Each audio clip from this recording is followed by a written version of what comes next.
You gotta love Selection Sunday every year in the middle of March. Welcome into Chat Sports. Harrison Graham, Nick Rohloff standing by as well as he's hybrid producing / analyst for today's show. We went live last year, had a lot of fun. We're back this year doing it again.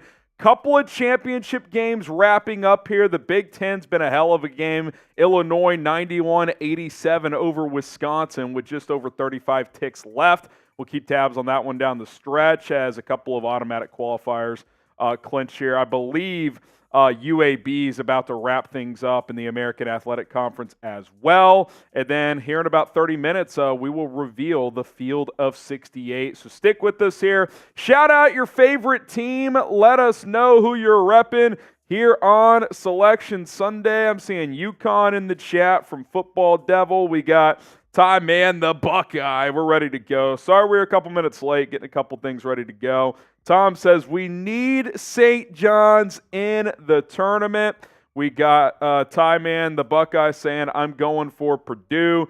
Q saying Illinois came in clutch, needed that win. 6 for 6 on parlays since yesterday. My man is hot. Shout out to Q, Carrito, my guy.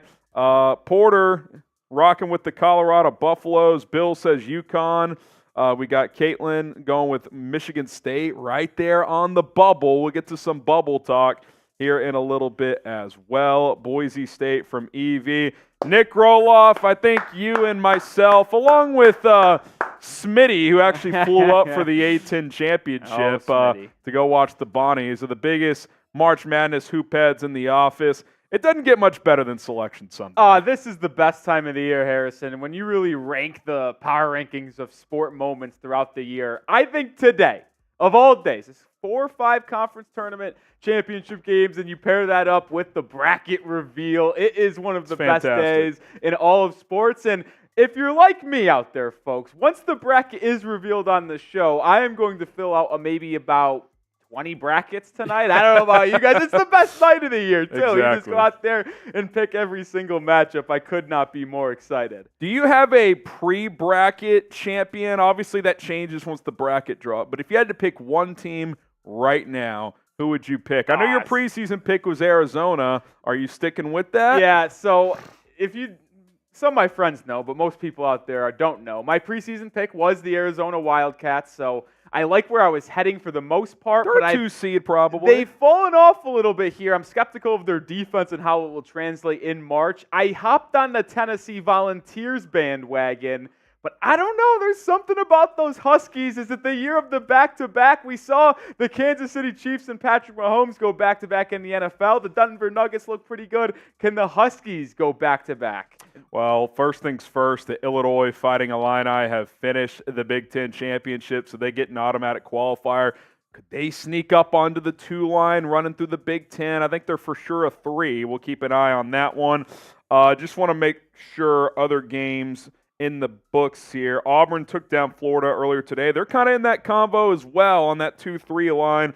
Yale, in a bizarre ending, took down Brown in the Ivy League. They get the automatic qualifier. Duquesne wins the A-10 over Virginia Commonwealth. The Fighting Dukes, baby. First tournament appearance since 1977. And then UAB takes down Chase's Temple Owls 85-69 to win the American Athletic Conference. We want to know from you, who is the best team in college basketball this year? I think UConn has been the best team, Rolly. I think Houston would be in that conversation. Iowa State drubbed them the other day, but the Huskies look legit, man. It's tough to go against what they're doing right now. I mean, they just stormed through the Big East all year long, and you could say the same with Houston jumping to the Big 12 in their first year. I didn't anticipate them dominating as much as they did. Man. Ultimately wasn't able to capture the Big 12 Conference Tournament Championship, but they are obviously very, very good. But it's hard to not pick the Huskies, right? Defending champions, you lose Jordan Hawkins, Andre Jackson, who's a glue guy for that team, and Sonogo inside, but then you just replenish with Cam Spencer. Tristan Newton really took a step. Yeah, he's had a great year. Klingen's been phenomenal. That Husky team is very, very dangerous. They'd be my pick, But I tell you what, those Houston Cougars, it's hard to pick against them too. They're just so good defensively, Houston is. I mean, every game in the Big 12, even in the championship against Iowa State, they held them to 67. They just couldn't score. Yeah. So they clamp you up defensively. Purdue's obviously got the likely back-to-back Wooden Award winner in Zach Edey. They're a much better three-point shooting team this year. They're dangerous. North Carolina, are they a legitimate title contender? The ACC, a bit of a down year, but they've got a lot of veterans on that team, and R.J. Davis and Armando Bacot. So it'll be interesting to see, could Iowa State get that final number 1 overall seed? I know you believe they could have a chance there. The Cyclones, man, because the Cyclones are very interesting. They have as good as a defense as there is in college basketball. It might be on par with Houston's. It might be better than the Cougars' defense. But the thing that separates them is their ability to knock down the three ball. They're so well-rounded. They're so well coached. Last year, the Cyclones were a 6th seed. I was so far against Iowa State. I had them losing early. They lost in the first round to Pittsburgh. This year, I have a sneaky suspicion I'll have them going much farther in my bracket. Well, much more conversation to come as we await to hear from the selection committee. We'll talk some bubble talk, some blind resumes. We'll get to all that coming up. But I do want to tell you guys first about our sponsor today. That is Prize Picks. And this is really the best time of the year to get going with Prize Picks, the best daily fantasy sports app, the largest DFS app in North America, because there's so much money to be had during the NCAA tournament. You also got NBA, NHL playoff pushes happening with the final quarter of the season there. You can win big money by just selecting more or less on different stat projections, 2 to 6 player entries at prizepicks.com/CLNS. I went with kind of a safer route today. There's a deal right now for today. DeJounte Murray, you can get a little discount on the price there. 20.5 points. I'll go the more there because those points are down a little bit. And then I get a little goblin pick in there for Kawhi Leonard, which it lowers the points more or less number. But if you hit, it's easier to hit, so you take the more there. I win 2 times my money here. Usually it's 3 times your money on a 2-player entry, but this is pretty close to what I feel is guaranteed here. So 10 to win just under $20. PrizePicks.com/CLNS. Use the code CLNS to get that deposit match up to $100 right now. We'll get that link in the right live chat. Looks like Rolly's already got it in there for you guys. Check it out. Shout out to Prize Picks for sponsoring today's March Madness live stream special. Got a super chat coming in, Rolly, and if you guys want a super chat, if you want to ask about your favorite team on the bubble, whatever, we'll get you on the show. We'll answer your question. Q, one of my guys from Bears Now, says, Harrison, I had to come rep my Tigers, War Damn, SEC champs. Auburn's hot right now, rolling. Bruce Pearl is as energetic as ever. I tell you what, Bruce Pearl has those Tigers, they're fired up, man, and they're ready to go. I was so impressed with how they brought the energy to Nashville in that SEC tournament, and that has really just been something that has been throughout Bruce Pearl's tenure at Auburn. He's been absolutely fantastic, and they might have crept themselves onto the 3 line. If I had to fill out my bracket before, I would have the Eagles at the 3 line, but I don't know if they could overcome it. They still might be on that 4. Yeah, Auburn Tigers playing pretty damn well. Also, Q said this, Houston are frauds. I had Iowa State all the way. I don't think they're frauds, Q, but I will say this, Rolly. They do go on occasional spells where they struggle to score. I mean, they've got good guard play. TCU a little bit. Yeah, I mean, even my alma mater, TCU, is a little bit on the bubble here. We'll get to that in a minute. Was kind of clamping them down. Just couldn't score on our end of things. But Iowa State just kind of took it to them. That was pretty impressive. I still like this Houston club. Look, they have 2 really good guards in Shed and Cryer. That plays in the NCAA tournament, so those guys are veterans too. And Kelvin Sampson, a lot like Bruce Pearl, has brought just so much energy into that program. They've had a lot of good teams in recent years. So I still feel good about the Cougars. And I think sometimes, Rolly, too, I know it's kind of one of the cliche things to say, but it's okay to get a loss out of the way. They made the Big 12 championship final. It's not like they had a bad run here, and they're still going to be a number 1 seed, and some believe they could still get the number 1 overall seed, although I would give the edge to UConn in that regard. Yeah, absolutely. I think UConn has definitely captured the number 1 overall seed. They'll be hosting that East region as the one spot.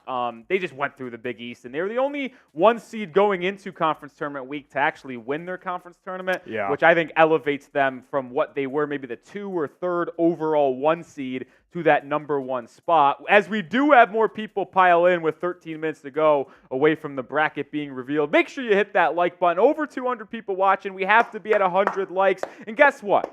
Don't jinx it. If you want your favorite team to win the Natty, or if you want your team to get into the tournament, if they're one of those teams on the bubble like TCU, like St. John's, Seton Hall, you name the Big East squads on the bubble. Feels like there's a million of them. Hit that like button. Don't jinx it. And let's get over 100 likes. Yeah, hit that like button, and we would appreciate the support. And by the way, a little teaser, we're going to do some March Madness watch parties. We're going to be live for the first 2 days of the tournament, Thursday and Friday. And then I think we're going to do Elite 8, Sweet 16, Elite 8, and then Final Four action as well. So stay tuned for all that. Should be a lot of fun. We'll get some bubble talk? Yeah, make sure you hit that like button. Let's get to the bubble talk. Yeah, hit the like button. Let's talk bubble, and then Rolly and I got our frauds and dark horses we want to get to as well. I think these 10 teams, Rolly, and kind of from safe to unsafe for the most part, it's a little sprinkled all over the place here. You got a couple of Big 12 teams, TCU and Oklahoma. I think TCU is on the safer end of things, having beaten Oklahoma in the first round of the Big 12 tournament and 2 head-to-head wins there. So I think they're on the better end of things as well. You got teams like Michigan State, Colorado, St. John's, Rolly, I think is the most polarizing team on the bubble. The Johnnies, baby. Because about 2.5, 3 weeks ago, Rick Pitino pretty much just went public and said his team sucked. and then, I mean, seriously, that's what he did. And then they won, I believe, 7 in a row, got to the semifinals of the Big East tournament, and they didn't really threaten UConn to win. I don't think they were ever in position to win that game, but they played them 95-90, the defending champs, who have been one of the best teams all year, if not the best team. I would put St. John's in. We're going to kind of dive into them a little bit more. Virginia, you got Indiana State, who I think is a tournament-worthy team. Sycamores are getting dogged. The bid stealers were out there, and I think Indiana State is the team that got decimated by them the most. You had 4 bid stealers here. You had the AAC, the A10, the ACC, Duquesne, and then you had NC the Pac-12. State and Oregon. Yep. So, I mean, you had so many bid stealers here where some of the teams that are deserving to get in of an at-large bid just were unfortunately pushed out. And it's a bummer that that is the case, but Indiana State on the dark side of March, as our good friend John Rothstein likes to put it. So, yeah, it is what it is. How about before we get to blind resume here, Rolly, we can get to the way we kind of see the last 4 in, first 4 out playing out, and then we'll kind of compare some blind resumes, and you guys can try to figure out who these teams are. This is our projection. Obviously, Joe Lunardi, Jerry Palm, these guys do this for a living, but we have a pretty good pulse of what's going on as well. We think the last 4 in, based on a combination of metrics, how teams are playing, the eye test, etc. Texas A&M, Florida Atlantic, Michigan State, who I would probably make an argument to leave them out, but they've got interesting metrics, and typically they get the benefit of the doubt. St. John's is our last team in the field. Look who it is! It's Mike Dibble in the chat! We'll get to Dibble in a second. Our first 4 out, Oklahoma, which may sound crazy coming out of the Big 12, but 10-12 in their last 22 games. Virginia losing a tough one to NC State. Indiana State, unfortunately, I think is on the outside looking in, as is Seton Hall. So we'll get to those blind resumes, and you guys decide which teams we're talking about here in a second. But I think we got to show our boy Mike Dibble some love here in just a little bit. But let us know which teams on the bubble you think should be in. Q says get Michigan State out of there. I personally agree, but if I'm projecting what I think is going to happen, I think Sparty is going to make the tournament. Time in the chat. What up, Dibble? You know Mike Dibble shows up for the big events. We got to show some love to Mike Dibble. Shout out to Mike. He said, this is for my NC State Wolfpack having a great ACC tournament. Sorry, not sorry, bubble teams. Love your coverage, Chat Sports. Also, honest question, is there any possible way for there to be more than 3 ACC teams in the tournament? So you got Duke, Carolina, NC State. I mean, Virginia could get in. Well, Clemson's in, so that's 4. Clemson, I think, is in. Virginia could still get in. We have them out. They're in our first 4 out. I kind of feel like NC State took their spot. Yeah, I think once NC State beat Virginia in the semifinals of the ACC tournament, that kind of eliminated the Cavaliers from contention. And NC State, they went out and got the win against North Carolina to make sure they got into the tournament. So congratulations to you, Mike Dibble. I know you're an NC State fan. They just missed out last year, right? Or did they just No, they got in. Because but we disagreed, didn't we? Because I had NC State out. Mike Dibble vehemently disagreed with me. And they get in, and then he rubbed it in my face a little bit. But shout out to Mike Dibble. I think the ACC is a 4-bid league. I just don't see them getting 5 with Virginia. I don't think Pitt gets in either. ACC was a down year for them. They're been a down a few years, but even Duke's a little bit iffy. They have a lot of question marks. North Carolina was playing as good as anyone in the country up until that loss against NC State. DJ Burns, baby. Can't stop him. He was too big for Armando Bacot. Yeah. Oh, get your weight up, Armando. Oh, man. We'll play a little blind resume here. Let's play a little blind resume as we're about 7 minutes away from the bracket being revealed. I cooked it up, and we got 4 teams that could potentially be in the tournament. Here are their resumes. Team 1, 4-10 in Quad 1. 32nd in the net in Ken Palm 26. Team 2, 4-12, 46-44. Team 3, 3 of 9. Really high in the metrics, though.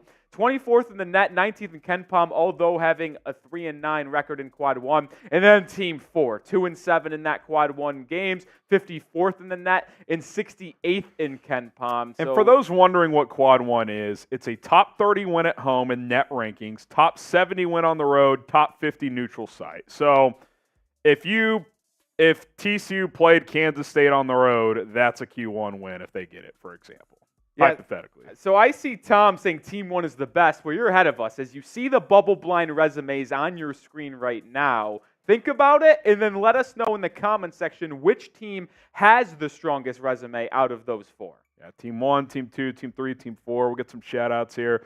Just a few minutes from the selection committee finalizing their brackets and getting them in. And unlike last year, Rolly, didn't the Big Ten go to overtime? Penn State? It did, yeah. Penn State, Purdue. And so we should be starting right at the top of the hour here from the committee here. So stay with us here. Who do you guys think? Tom says Team 1. Q says Team 1 or Team 3. Mike Dibble says Team 4 for fun. Alex says 3. Amy 4. Sexton Bogg says 3.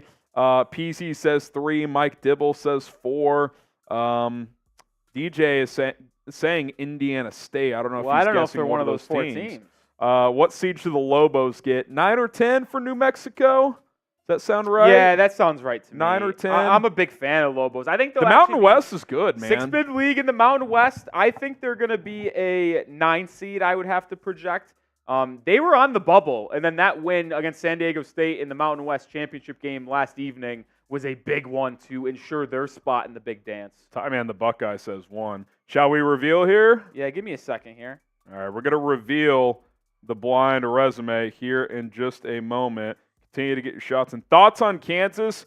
Little teaser, fraud list coming up for Rolly and I, plus dark horses. We'll get to that before we hear from the committee here, so stay tuned. But let's go ahead and show the blind resume again, and then we'll reveal them here. So these 4 teams, Rolly, from 1 to 4, St. John's, Oklahoma, Michigan State, and Virginia. So we've got St. John's and Michigan State in. We've got Oklahoma and Virginia out. So Oklahoma has 4 Quad 1 wins, but their net and Ken Palm are severely behind Michigan State, who's 3-9 in that matchup. I think with Oklahoma as well, 10-12 in their last 22.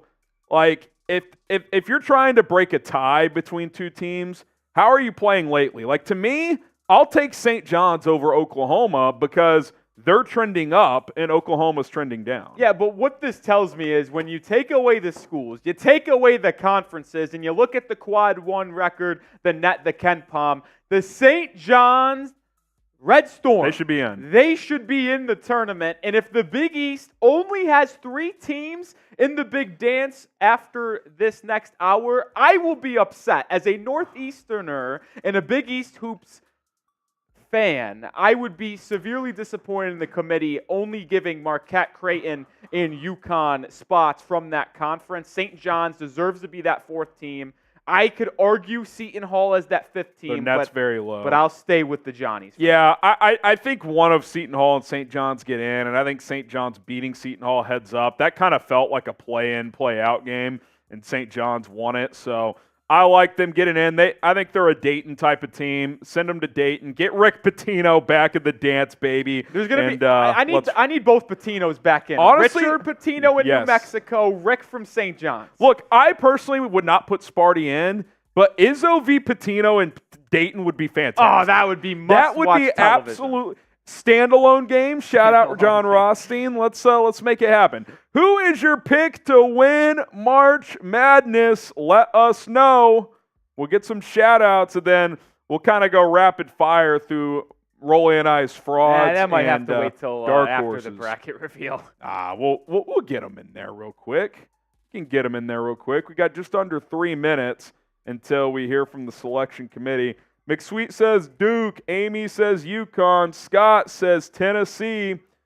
Xander says NC State. Albert says Northwestern. Greg going North Carolina. Calvin, St. Peter's is back. The Peacocks are back into the dance, Peacocks baby. are back. Q says Ugg, Bias, Auburn, Real, North Carolina, or UConn. Brian says just don't pick all 1 seeds. Buffering going with Purdue. Florida Gulf Coast from Jacob. Texas A&M from Lalo. Got to get in first. They're on the bubble, although I do think the Aggies get in. Linus says Kansas. I don't see it this year. Duquesne from the Kokobo. Are the Dukes going to get a first-round upset? We'll see. Arizona from Wilson. We got Sean saying Houston here. So just over a minute and a half or so until March Madness bracket gets revealed. If you're ready for the start of Selection Sunday, spam me in the chat. 600 people watching. Let's go. See 600 me's. Type those me's as we're about a minute away from the bracket getting revealed. Well, probably not exactly a minute because you know how CBS likes to play us, but either way, Next couple spam minutes. those me's and hit the like button too. 650 people watching, only 50 likes. Come on, hit the like button. Show some love for us being live on Selection Sunday. Yeah, we're having a blast here. We got Tom DeMay in there, John. We got Reggie, Brian. Brian says, I don't get tired of my birthday present. I don't know if it's your birthday, Brian, but if it is, happy birthday.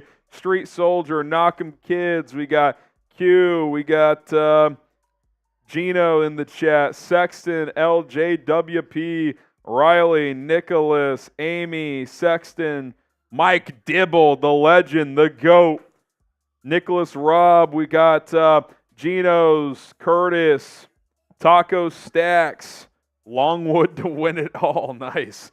Did they get an AQ this year? I think they WH87. Yeah. We got Nevada. Nevada's pretty good. Mountain West. Noah says hi. What's up, Noah? Minnesota says me.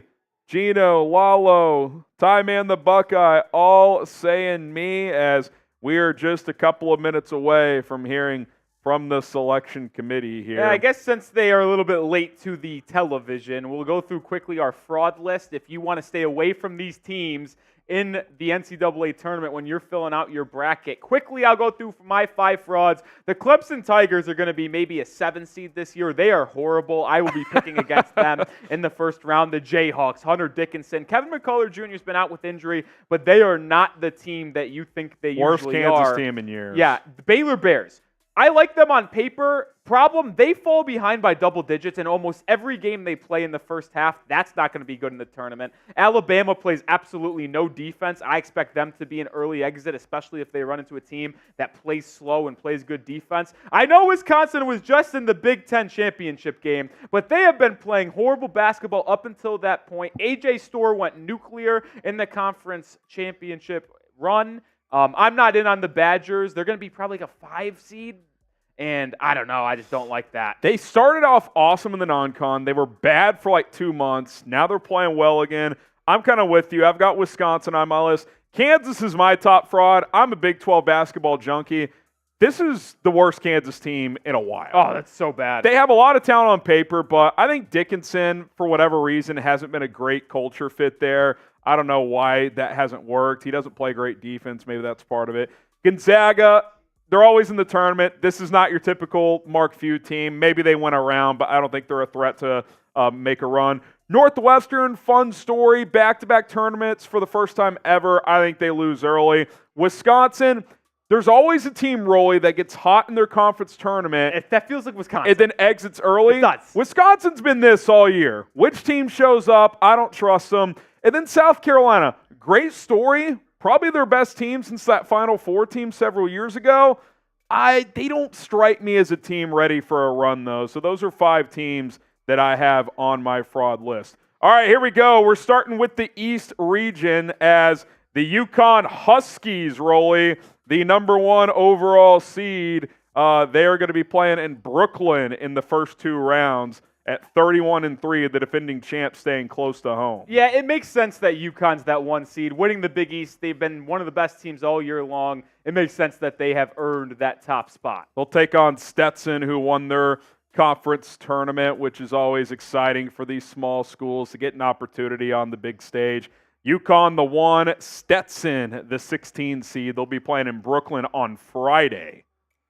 So there's the first matchup as the bracket has been son revealed. too, the Stetson, former College of MLB legend, by the way.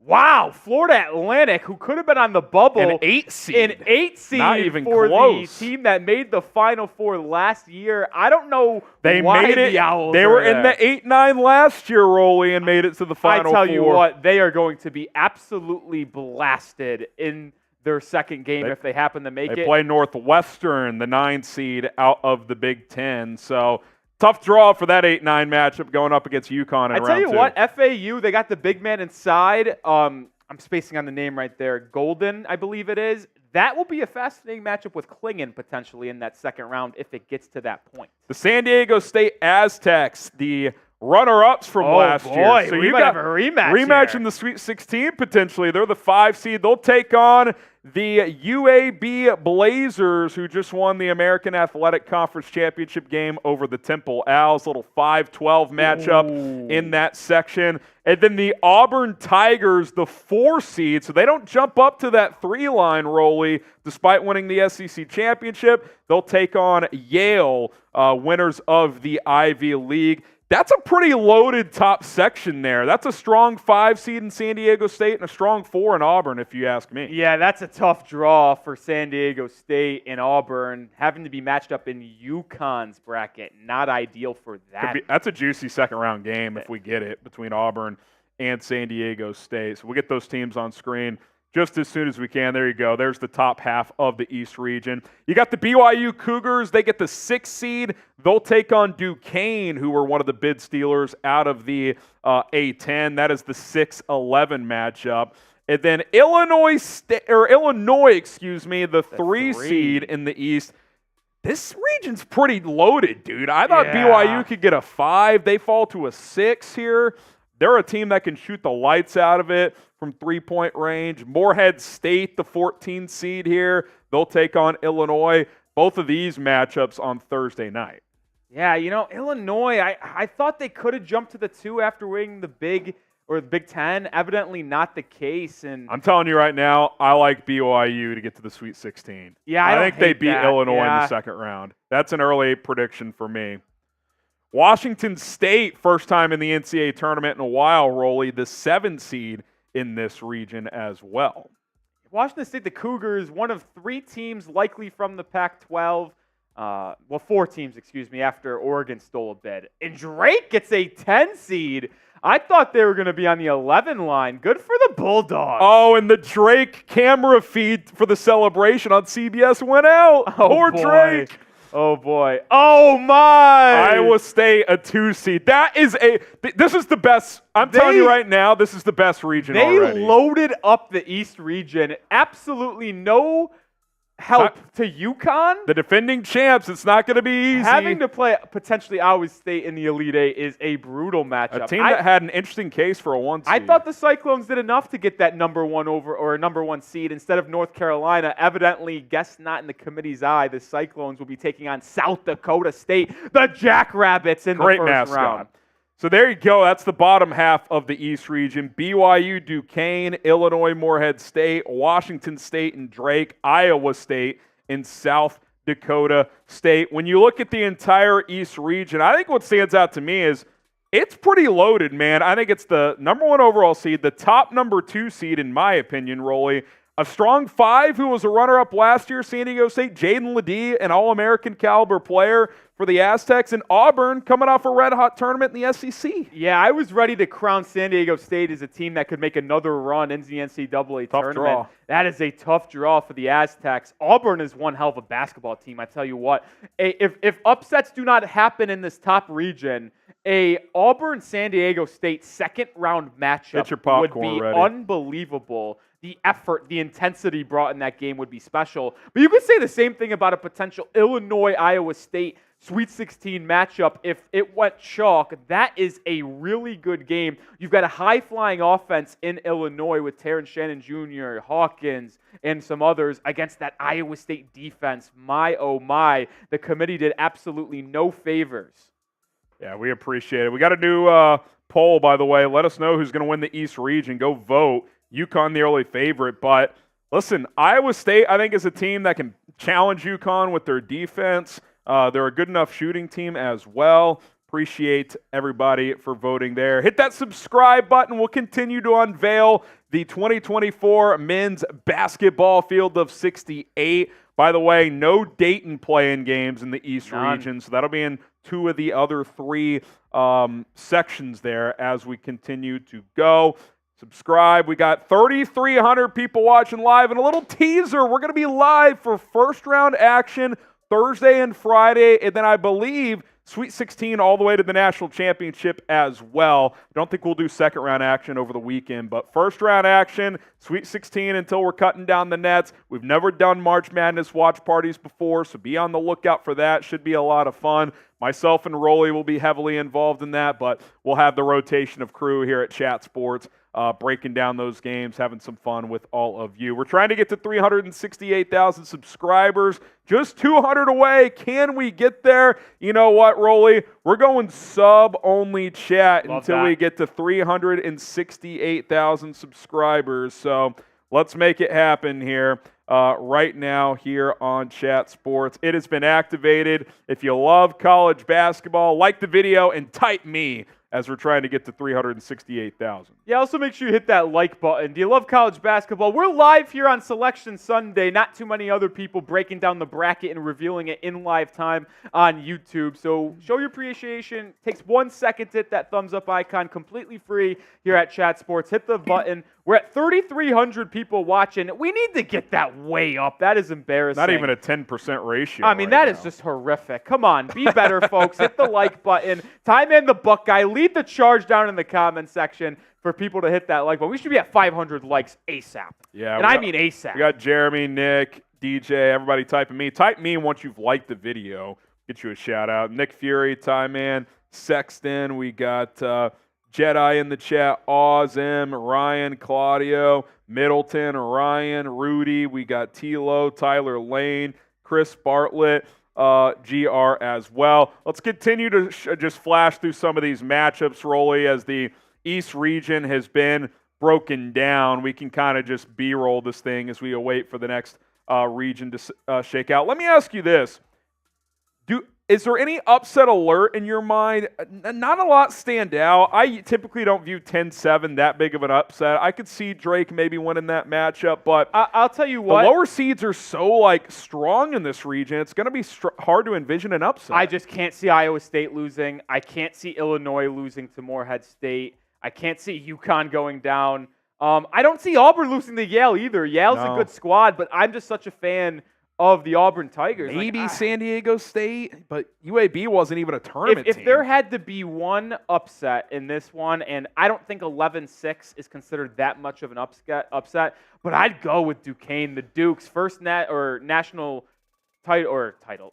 NCAA tournament appearance since 1977. The Dukes are hot, coached by Keith Dambro. They can shoot the ball from three. They're an experienced squad that was actually picked to finish top 3 in the A-10 coming into the year. I think BYU could go down if you had to pick anyone. Man, they got a lethal offense. It's going to be tough. That's a loaded region. All right, the South region, the Houston Cougars, the number 1 seed in that region. They will play on Friday night in Memphis, Tennessee.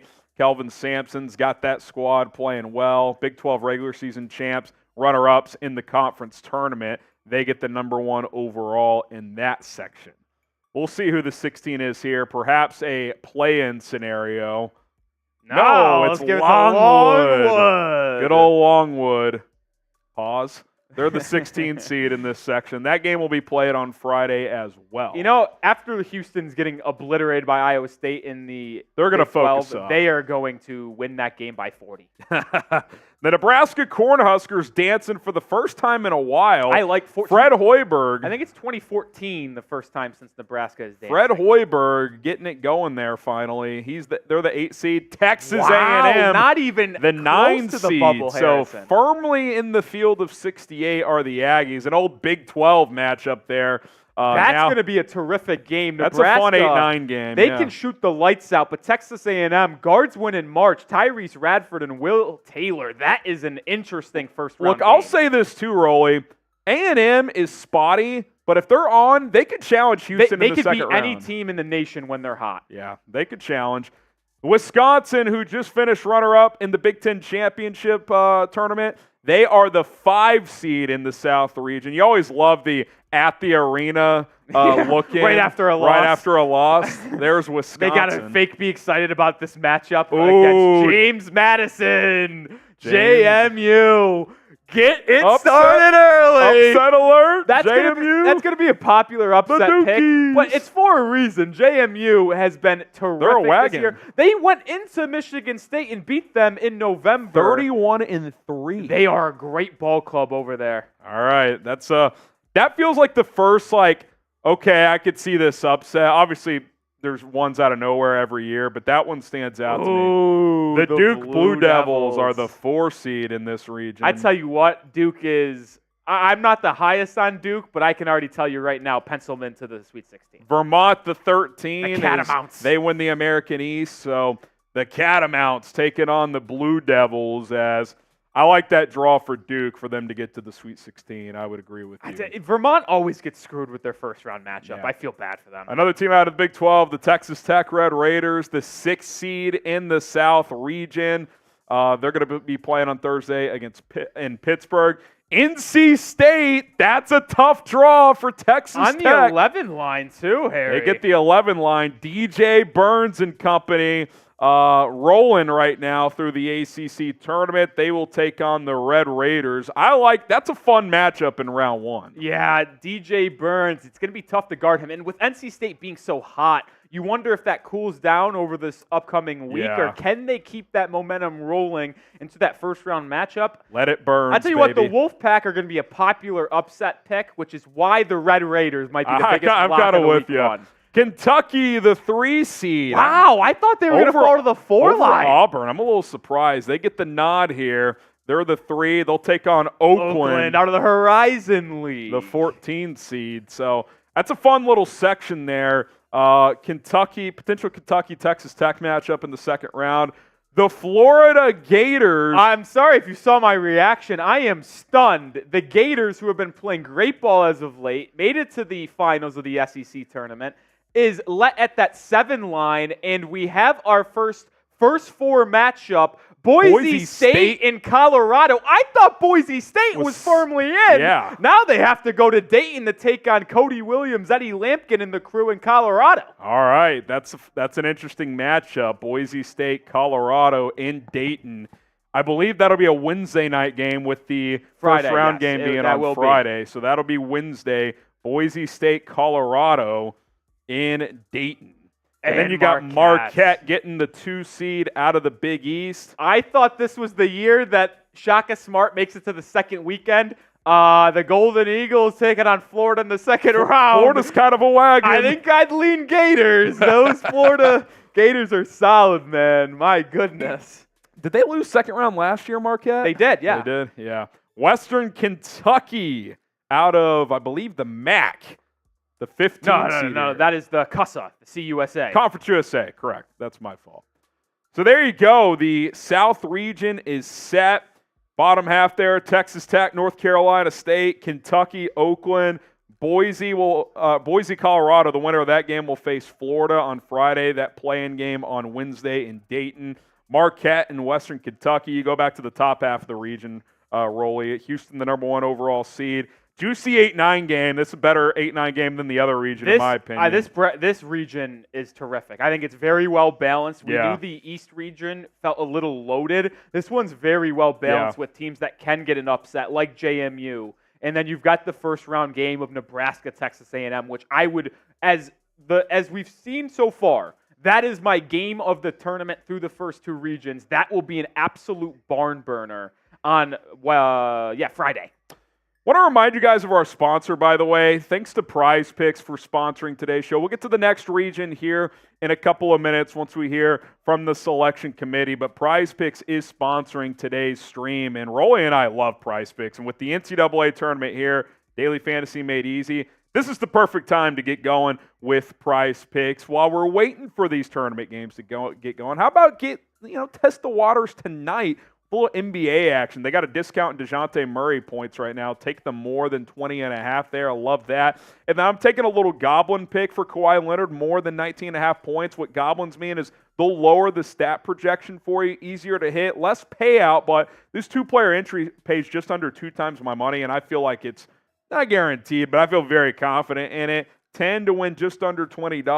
PrizePicks.com/CLNS. Use the code CLNS to get a deposit up to $100 right now. Deposit match up to $100. PrizePicks.com/CLNS. Download the app today, and there's no better time than March Madness to play daily fantasy sports. I'll tell you that. Just make every single game that you watch more fun. Prize Picks, the absolute best. I know I play it every single day. Harrison does. You should join us as well. You should also join the channel as we are inching closer and closer to the 6th. Yeah, let me get an updated number. 993, Rolly. We're 7 subscribers away from 368,000.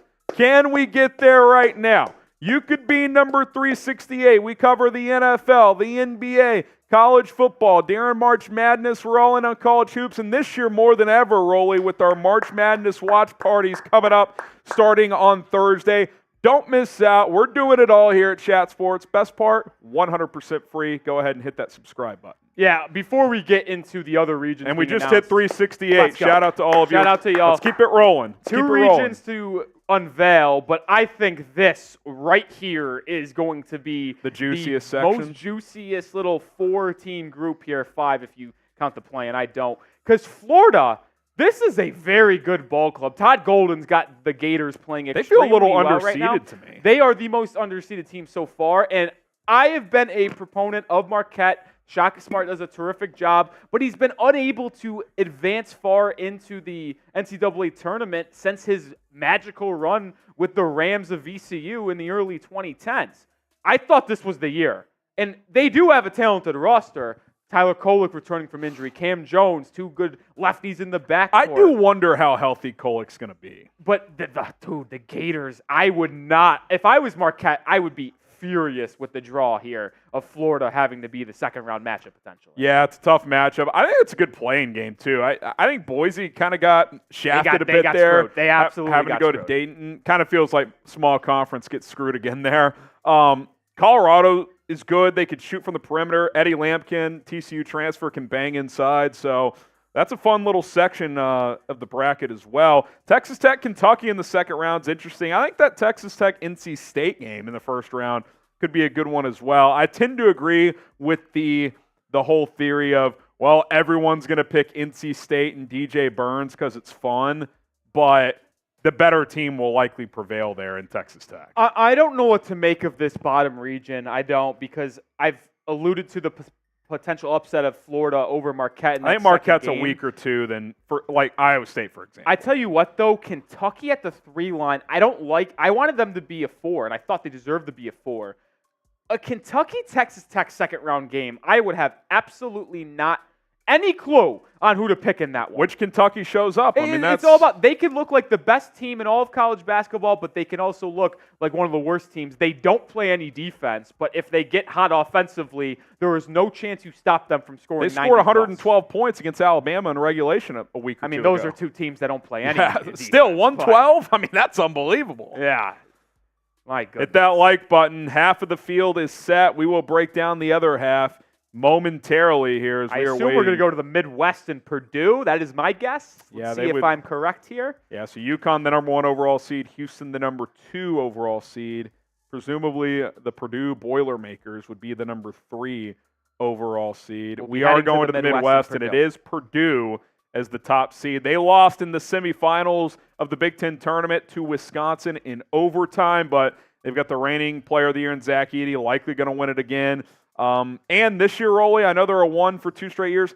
Far better three-point shooting team than they were a year ago. Yeah, in the second-year upgrades of Braden Smith and Fletcher Lawyer, those two guys, freshmen last year, led them overachieved to that 1 seed. They come back as true sophomores. This is a much better Purdue team. Do not get it twisted. Montana State, Grambling State, gonna play each other on Wednesday for the right to play Purdue on Friday.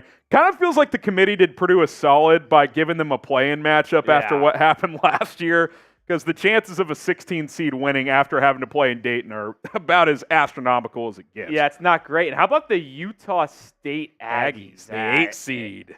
Against your Horned Frogs. No sweat on that 9 seed. I'll tell you what.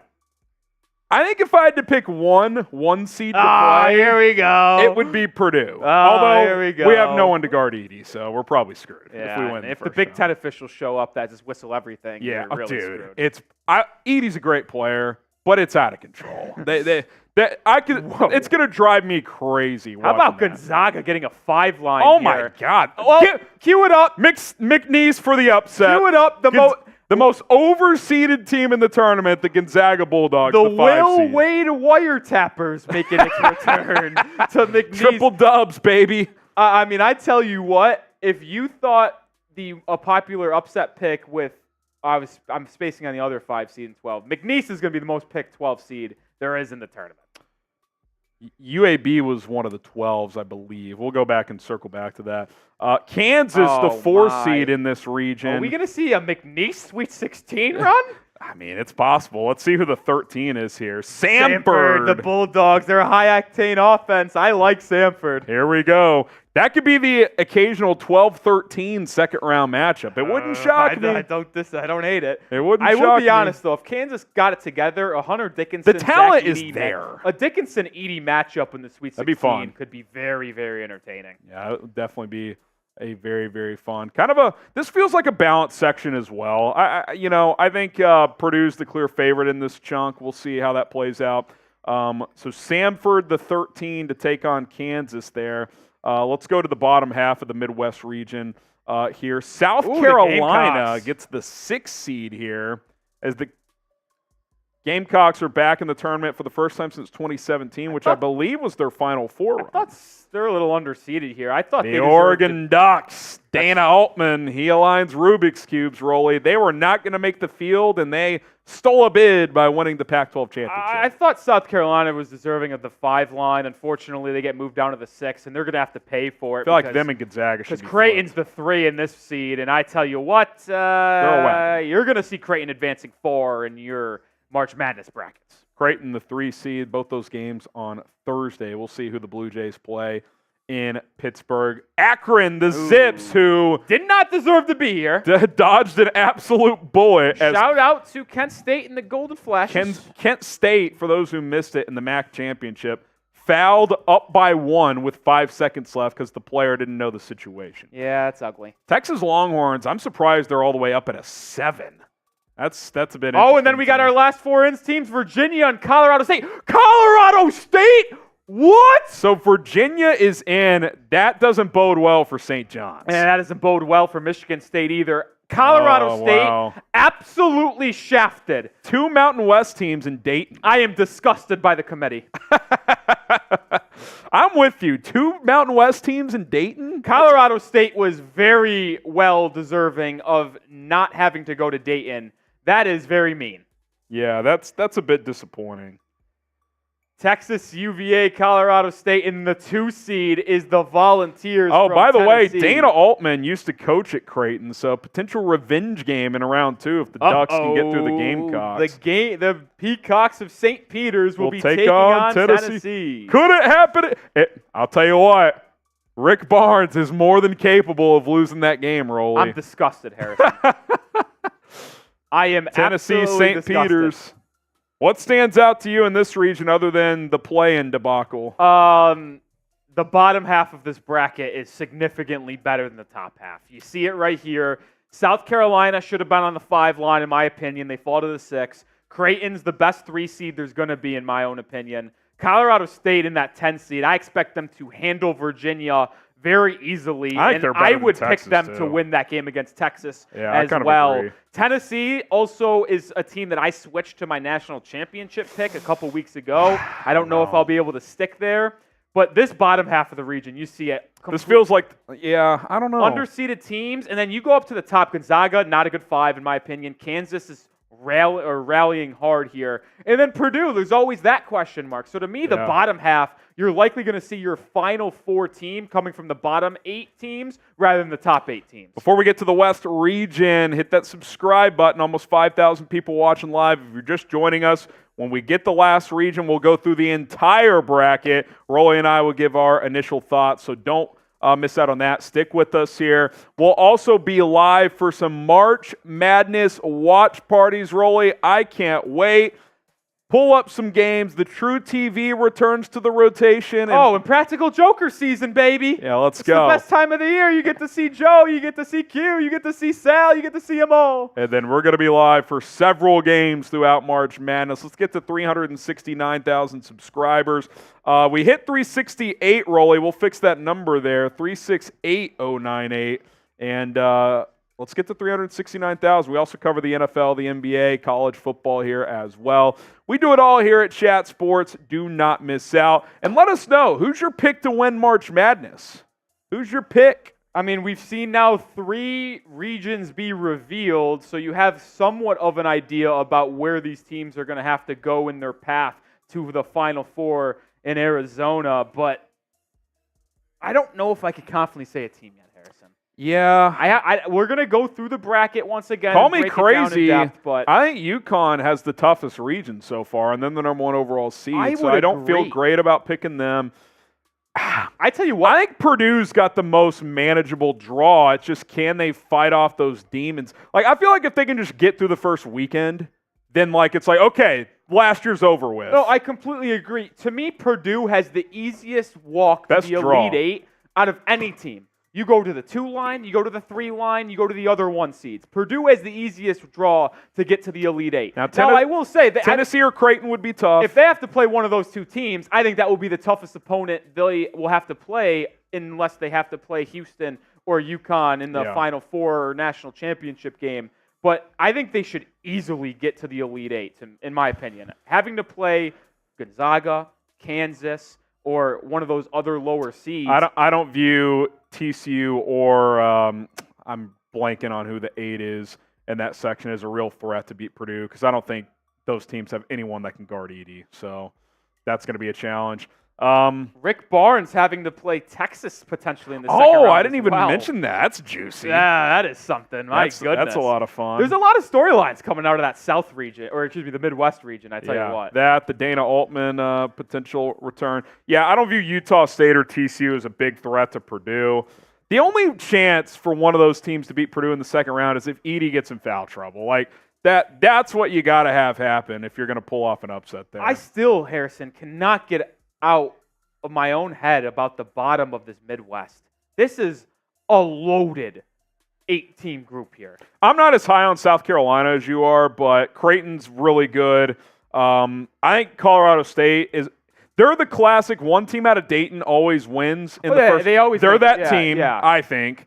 And Tennessee, I know it's the whole Rick Barnes thing, but they're very good. Tennessee's a very good team. They've always lacked scoring, in my opinion, which is what has held them back in the tournament. They have a bona fide stud in Dalton Connect, who's averaging 20-plus points per game for the Volunteers and likely going to be a lottery pick in the NBA draft. I'm a big fan of Tennessee. It's all about if they could fight off Rick Barnes' demons as well. Very similar to Purdue. A lot of good teams in this bracket that have not made it far in the tournament in the past. And then you've got teams that have overachieved, like Greg McDermott's Creighton Blue Jays. So it's going to be a very fascinating storyline to watch in the Midwest. We're going to get to the West shortly. Can we get to 1,000 likes? We only have 517 likes. Let's double that number, over 4,300 people watching. If you're loving our coverage here today, hit that like button. All right, let's get to the West region here. North Carolina does get the final 1 seed, which was kind of confirmed when Iowa State got the first number 2 seed in the East region. So the Tar Heels will play in Charlotte. Yeah, how about this? The West region, but the first round of games in Charlotte, North Carolina. You think that'll be a home game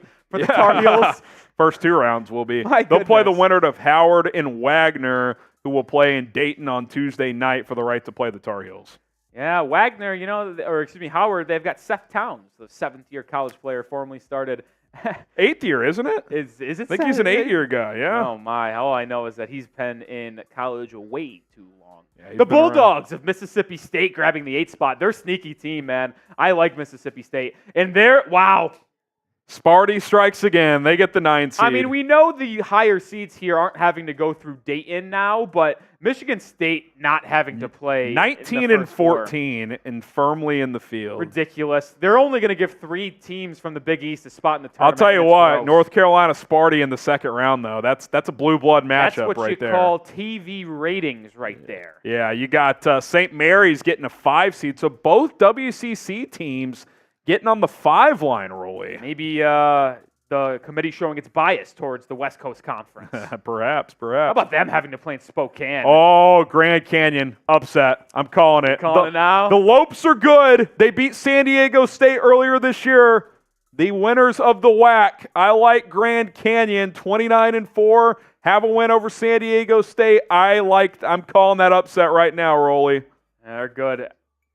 They're a very good. St. Mary's. I will say in Spokane, that's a good draw for St. Mary's. I feel so sick for St. John's. Alabama on the 4 line here. That doesn't surprise Juggernaut offensively, not a very good defensive team. This is another one where you can see an upset here. Charleston. They gave San Diego State a run for their money last year. I tell you what, Charleston is a really good team. They could easily take down Alabama if Bama has a rough shooting game because the Crimson Tide play no defense. Yeah.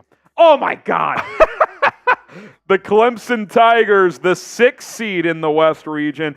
This could be our last bubble team here, rolling on the 11 line. The Tigers getting a 6th seed is a joke. New Mexico. Bucket, Richard Pitino and the Lobos are winning a tournament game. The Tigers are not good. I think that officially eliminates St. John's unless they get the 10 seed. No, because they've been doing the bubble as the 10 line. Well, that was just one play-in matchup, though. There's none of those left. Baylor is a 3. You might be seeing New Mexico in the Sweet 16. They're good, dude. Colgate, not a bad team. 25 wins. My backup toothpaste, Colgate, will take on Baylor. I feel like they're in the tournament every year. Colgate does make an appearance quite a bit, I'll tell you what. They were in it last year. Dayton on the 7 line here. Is this it? And then this is it. Are we going to see the St. John's? Red Storm. The Johnnies. Or Seton Hall. I don't think Seton Hall's getting I don't think it. Dayton, the 7 seed here. Nevada. Yeah, Nevada had to be in the field. Wow. So no St. John's. No Rick Pitino in the NCAA tournament. Oklahoma either, by the way. Yeah. Oklahoma out. So the Big East is a 3-bid league. Wow. It's just Marquette, Creighton, and UConn. So if OU and St. John, Virginia they were a team that we had out that got in. Ooh, I tell you what, my preseason national championship, Arizona Wildcats, the 2 seed in this region. Yeah, I feel pretty good about them having a chance to be in the Final Four. That's a pretty good section for them. How about an right Elite there. 8 potential matchup? Arizona, Caleb Love against North Carolina. Yeah, that's juicy. The storylines. Long Beach State. The Beach rounds it out. They get the final spot here in the West region. The 15 seed with both of those games on Thursday I am shocked by the bubble, the way this turned out. I am stunned. Yeah, there you go. I can't wait for them to show the first notable four teams out. By the way, we'll get you guys the first 4 out, last 4 in just as soon as we can. But notable teams on the bubble, Rolly, that we were monitoring that did not get in: Oklahoma out of the Big 12, St. John's out of the Big East, Indiana State gets left out, Seton Hall, Pitt not in the tournament, Providence on the outside looking in as well. Colorado's in Dayton. Colorado State also in Dayton. That's kind of interesting, by the way.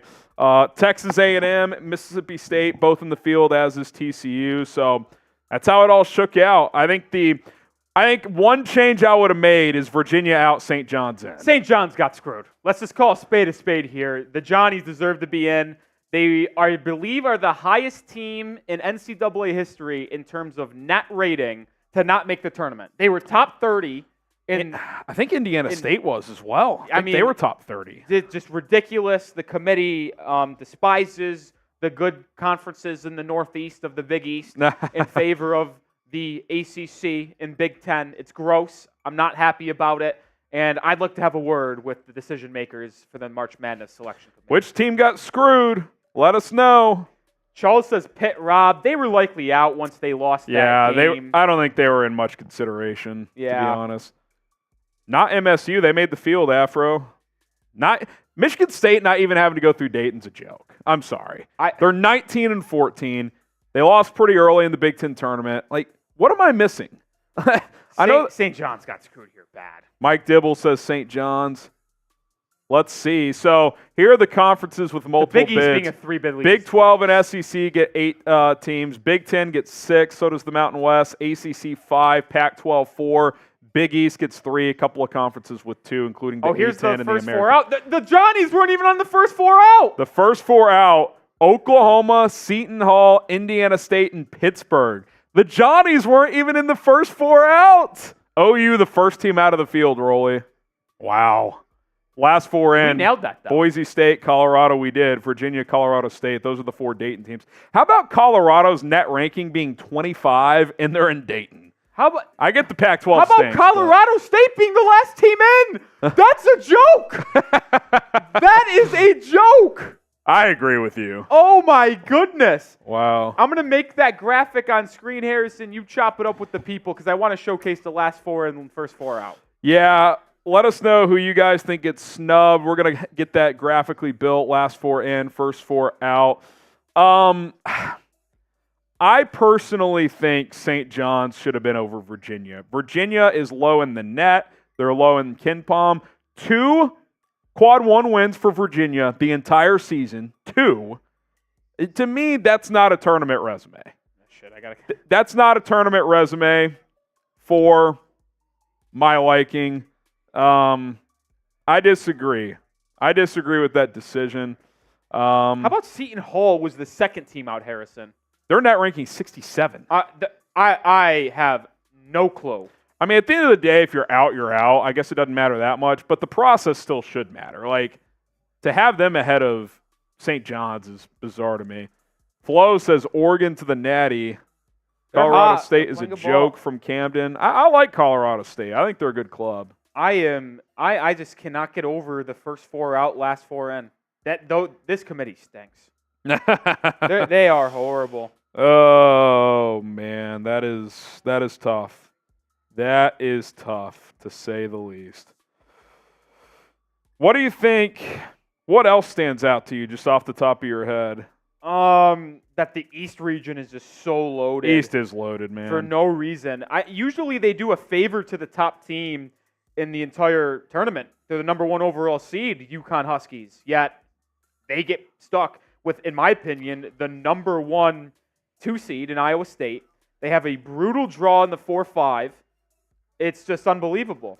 We'll get to these super chats when we get a sec. I know a couple came in here.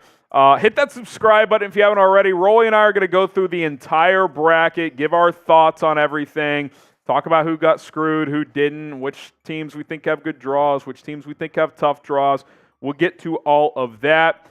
Brett, if you're listening, how do they, or maybe you know this, Rolly, like bracket-wise? Top left, right? It should be. Does it go in order 1, 2, 3, 4? It should be east top left, west bottom left, south top right, midwest bottom right. Okay, I got it. Thank you. Thank you. Hit that subscribe button. Yeah, Brett confirmed that. That's cool. Sending something over to him. What stands out to you guys? Let us know in the chat.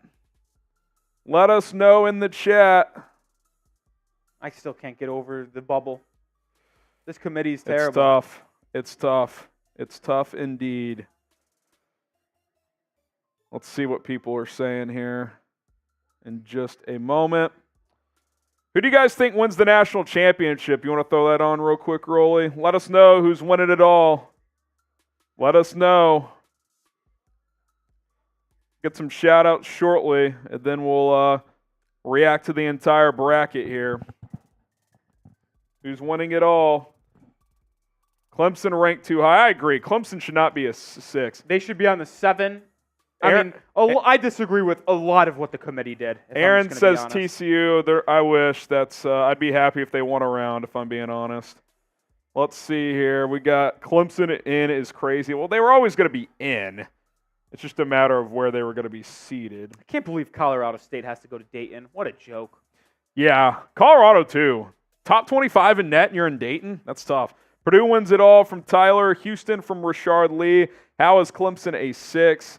I would have had Clemson on the 8-9 line, if I'm being honest. I would have still given them benefit of the doubt at the start of their season and gave them a 7. 6 is ridiculous. Hands Full says Wolfpack. Machi says Kentucky. Let's see. North Carolina from Nathan. Lobos win it all. What a story that would be. Do it for your pops, Richard. Baylor from Wyvette. Woburn is a tournament type of team. They're playing good ball. They're playing good ball. Tyler says nobody stopping UNC. Steven says Lobos. Iowa State gets upset in the first round. I don't see it. They're playing really well. They're just playing too good ball right now. They're now. upset proof in round 1. Like they could lose in the second round, but they're not losing in the first round. That I tell you what, you look at the macro picture of this, that Midwest region is actually loaded. The Midwest? Yeah. Yeah. And look, I know we're all down on Kansas. It's still a Bill self-coached team. I mean, it's not like they have no shot. It's hard to be so out on Kansas. Yeah. You know what I mean? They've got the talent, too. I mean, McCullers, senior. Dickinson has been around for a while. DeJuan Harris. I mean, they're capable. I think that team goes as far as DeJuan Harris will take them. They need him to be really consistent. If they're healthy, it's all about DeJuan Harris. Yeah, I'm with you. I completely agree. All right. Let's catch up on some of these supers here. Yeah, let's hit these super chats, and then we're going to get into the full bracket, break it all down for you guys. So stick with us on that front. SEC needs more respect. They got 6 teams in. No, 8 teams in. Tied for the most. Did they tie with the Big 12? Yes, 8 each. Young Dutt says, go green, go white. I'm going to assume that Sparty. is Sparty. Yeah, I think so. They're in the field. Duncan with the 10. UConn winning it all. Duncan. Don't care. Everyone else playing for second. Give us the title now. I'll tell you what, Duncan, if you're still watching, tough draw for the Huskies having to play San Diego State region. Potentially in the Sweet 16, Iowa State in the Elite 8. The committee did absolutely no favors to the number 1 overall seed. They also would potentially have to play Auburn, who's the 4 seed in that region. The Auburn, they're good. Auburn, San Diego State, second round, might have the best potential matchup in the round of 32. I mean, Illinois even being as the 3 seed in that region, that is special, man.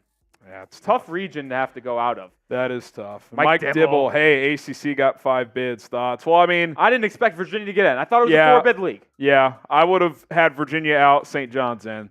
Other than that, I don't. There's some seeding gripes I have with, but if you flip that, I'm fine overall.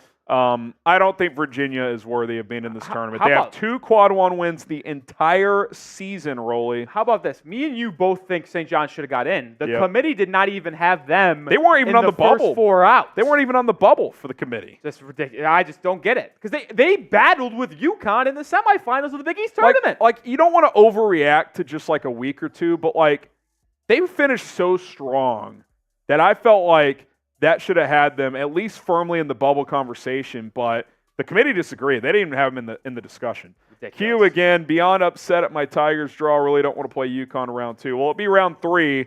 But yeah, 16, San Diego State round 2. That's not fun either. I mean, that's a physical defensive team. So yeah, I was ready to crown San Diego State as a team ready to make another run, and here we are, them having to battle Auburn. And then we know that's going to be a tough game. Then you got to turn around and try to beat UConn. It's not going to be easy. I can't wait to look back at this bracket because I felt like last year, Harrison, me and you went through the bracket and we kind of like felt good about our selections going forward. I tell you what, I already have absolutely no clue what's going to happen. In this I'm going to have to study this one pretty hard. Greg Perez, appreciate the $1, my friend. Just got one in from John Randall. If you guys want to super chat, we'll get him on the show. Then we're going to John Randall with a $5 super chat. Can't tell if you're trolling us or not, John. $5, Michigan not getting in is crazy. Without Howard, their top 25 team, Rob. This was one of the worst Michigan Wolverine basketball seasons, I think, in my lifetime. I mean, things fell off the rails under It Juwan got Howard. ugly quick. I mean, that was shocking. I mean, he might have gotten fired a year ago had they not rallied late, but yeah, that was tough luck. You want to get to this bracket? Yeah, let's do it. All right. We'll reset things here, and then we're gonna get to the bracket here as the 2024 men's basketball tournament field of 68 has been set up, and let's react to it as Rolly and I have plenty of top thoughts. Yes, sir. Let's get it.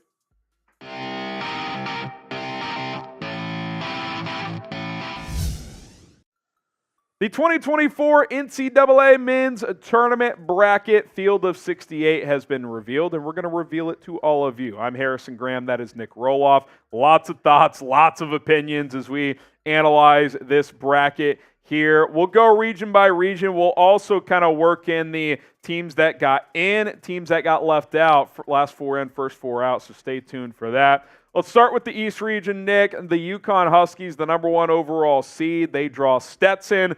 They would take on the winner of Florida Atlantic and Northwestern in the round of 32. Yeah, quick thoughts here. UConn, the #1 overall seed in the tournament. That should be no surprise to anyone. Shocker to me is Florida Atlantic getting on the 8 line. I thought they were much closer to the bubble than the committee believed they were to be. I thought there was a chance they'd be heading to Dayton for the first 4. Evidently not even close. The team that made the Final Four last year that featured a UConn team winning it all could have a matchup here in the second round. Yeah, not the easiest draw for UConn. A Final Four team from last year potentially in round 2, and then potentially in the Sweet 16 as we go to the next chunk of games here, Rolly. San Diego State, UAB, the 5-12, Auburn, Yale 4-13. The Aztecs runner-ups last year. That will not be easy for UConn. And also Auburn, a team who just steamrolled through the SEC tournament. I mean, this is a loaded chunk of the bracket right here for the defending champion UConn Huskies. Yeah, I'm shocked that San Diego State is getting put into this matchup. And I'm even more shocked that Auburn is on the 4 line. I thought the Tigers deserved to be closer to the 3 line. And after winning the SEC tournament today, I expected them to not only get closer to that 3 line, but at least get a little bit of a favorable draw here by the committee. Evidently not the case for the Bruce Pearl-led Auburn Tigers, as they are going to have to absolutely fight their way to just make it to the Elite 8. This is as tough as a draw as you can see. I will say Auburn, San Diego State round 2 could be the game of the tournament. I mean, that feels like fireworks if it ends up happening. It certainly will be the game of the first weekend. Yeah, I'm with you there. Bottom half of the East region here, you got BYU, Duquesne. Duquesne a bid stealer as they were able to win the A-10.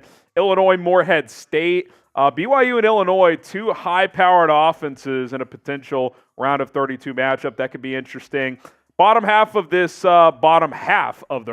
East region, Washington State back in the tournament for a first time in a while, Rolly. I think Drake's a pretty dangerous 10 seed here. That's a fun matchup. And then Iowa State, again, tough sledding for UConn. I think clearly the team on the 2 line playing the best right now, they draw South Dakota State. Yeah, I thought there was a chance the Cyclones was going to earn themselves the final 1 seed in the West region. Evidently, the committee kept it going to the Tar Heels from North Carolina after their loss in the ACC title game against NC State. I mean, Iowa State playing great basketball, one of the best defensive teams in the entire country, drubs Houston, who was presumed the #1 overall seed in the Big 12 championship game by 30, and the Cyclones have to be matched up with UConn in the first, and at least potentially in the Elite 8. I just disagree, and I think Iowa State got screwed. I think UConn got screwed. I don't love this seeding by the committee. Yeah, I think the East region's the toughest. We'll break down the other three sections in just a moment. Who wins it all? Who wins March Madness this year? Let us know in the comment section down below. Also, subscribe to the channel. We've picked up a bunch of new subscribers during our live stream breaking down March Madness. And Rolly, I don't know about you, I'm pretty excited because we're doing some March Madness watch parties for the first time ever here at Chat Sports. They'll start on Thursday night, or Thursday afternoon, I should say, really late morning, early afternoon for some first round action. We'll keep it going on Friday as well. And then we'll resume for Sweet 16 action all the way through the national championship game. If all goes well, if you guys show up and hang out, we'll be going live for all of those games. So subscribe, stay tuned for that. We also cover the NFL, the NBA, and college football here at Chat Sports. Let's move over to the South region. Rolly, the Houston Cougars, the second number 1 overall seed. They'll take on Longwood in the first round. Feel free to throw your best jokes in the comments.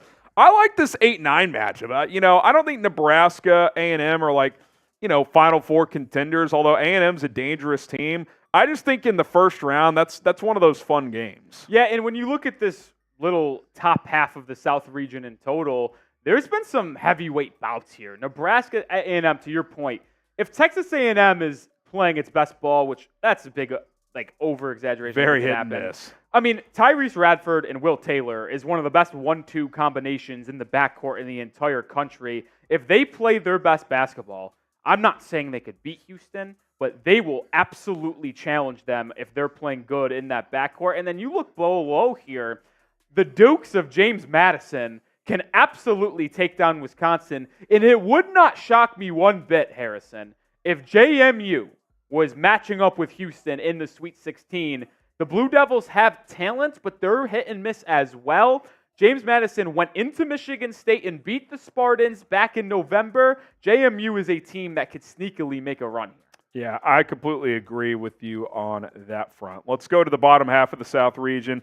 Texas Tech, NC State. NC State has a player by the name of DJ Burns that kind of captivated the nation during the ACC tournament. He's 6'9", 275 pounds, just a bully inside, Rolly. He's a tough matchup. I think there's going to be a lot of people picking NC State. That's going to be a sexy upset pick. Texas Tech, a pretty well-rounded team, so I wouldn't be shocked if they won that game. Kentucky, Oakland in the 3-14.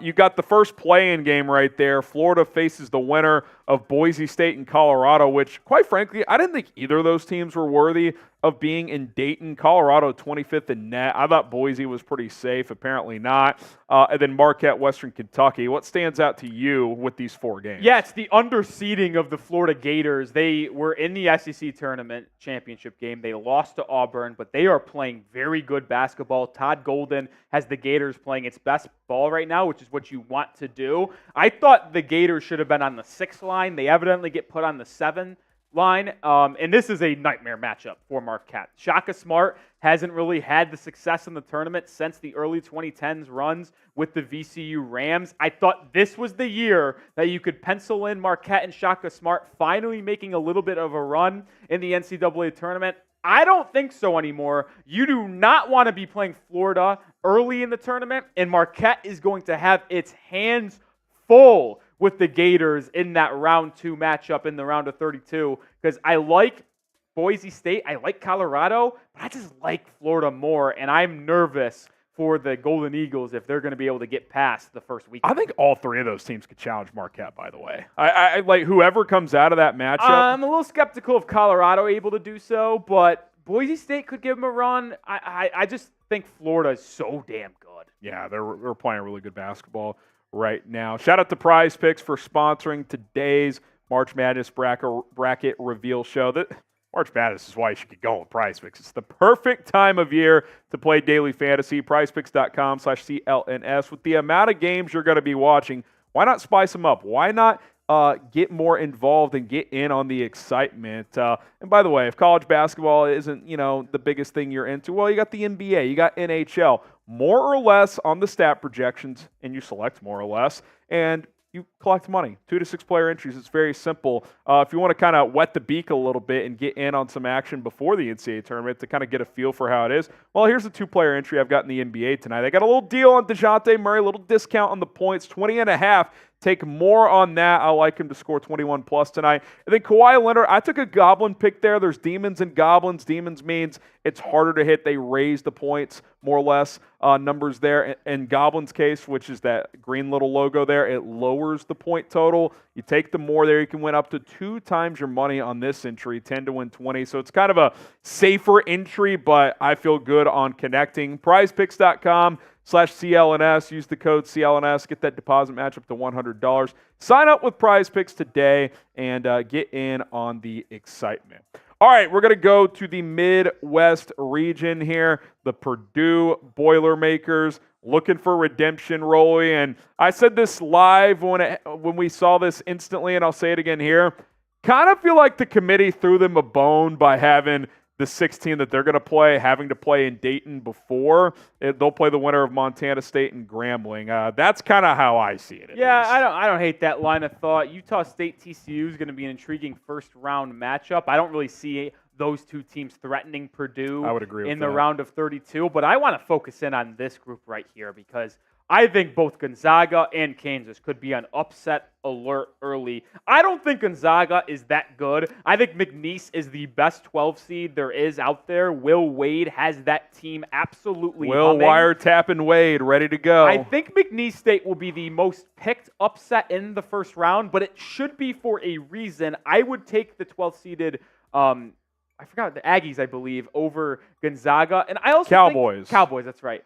Kansas is not playing good basketball. No. A lot of injuries to Dickinson, Kevin McCullough Jr., but Samford, the Bulldogs, they're a good offensive team, and if Kansas does not bring their A game in the first round like they have been playing lately, I could see both the 12th-seeded McNeese State and the 13th Samford teams winning, setting up a 12-13 round of 32 matchup. I will say this, if you're Kansas and you may be lacking confidence here, you got a decent enough draw to get to the Sweet 16. If you can get through Samford, I think Kansas is better than Gonzaga. McNeese is a good team, but I would still favor Kansas in a round of 32 matchup.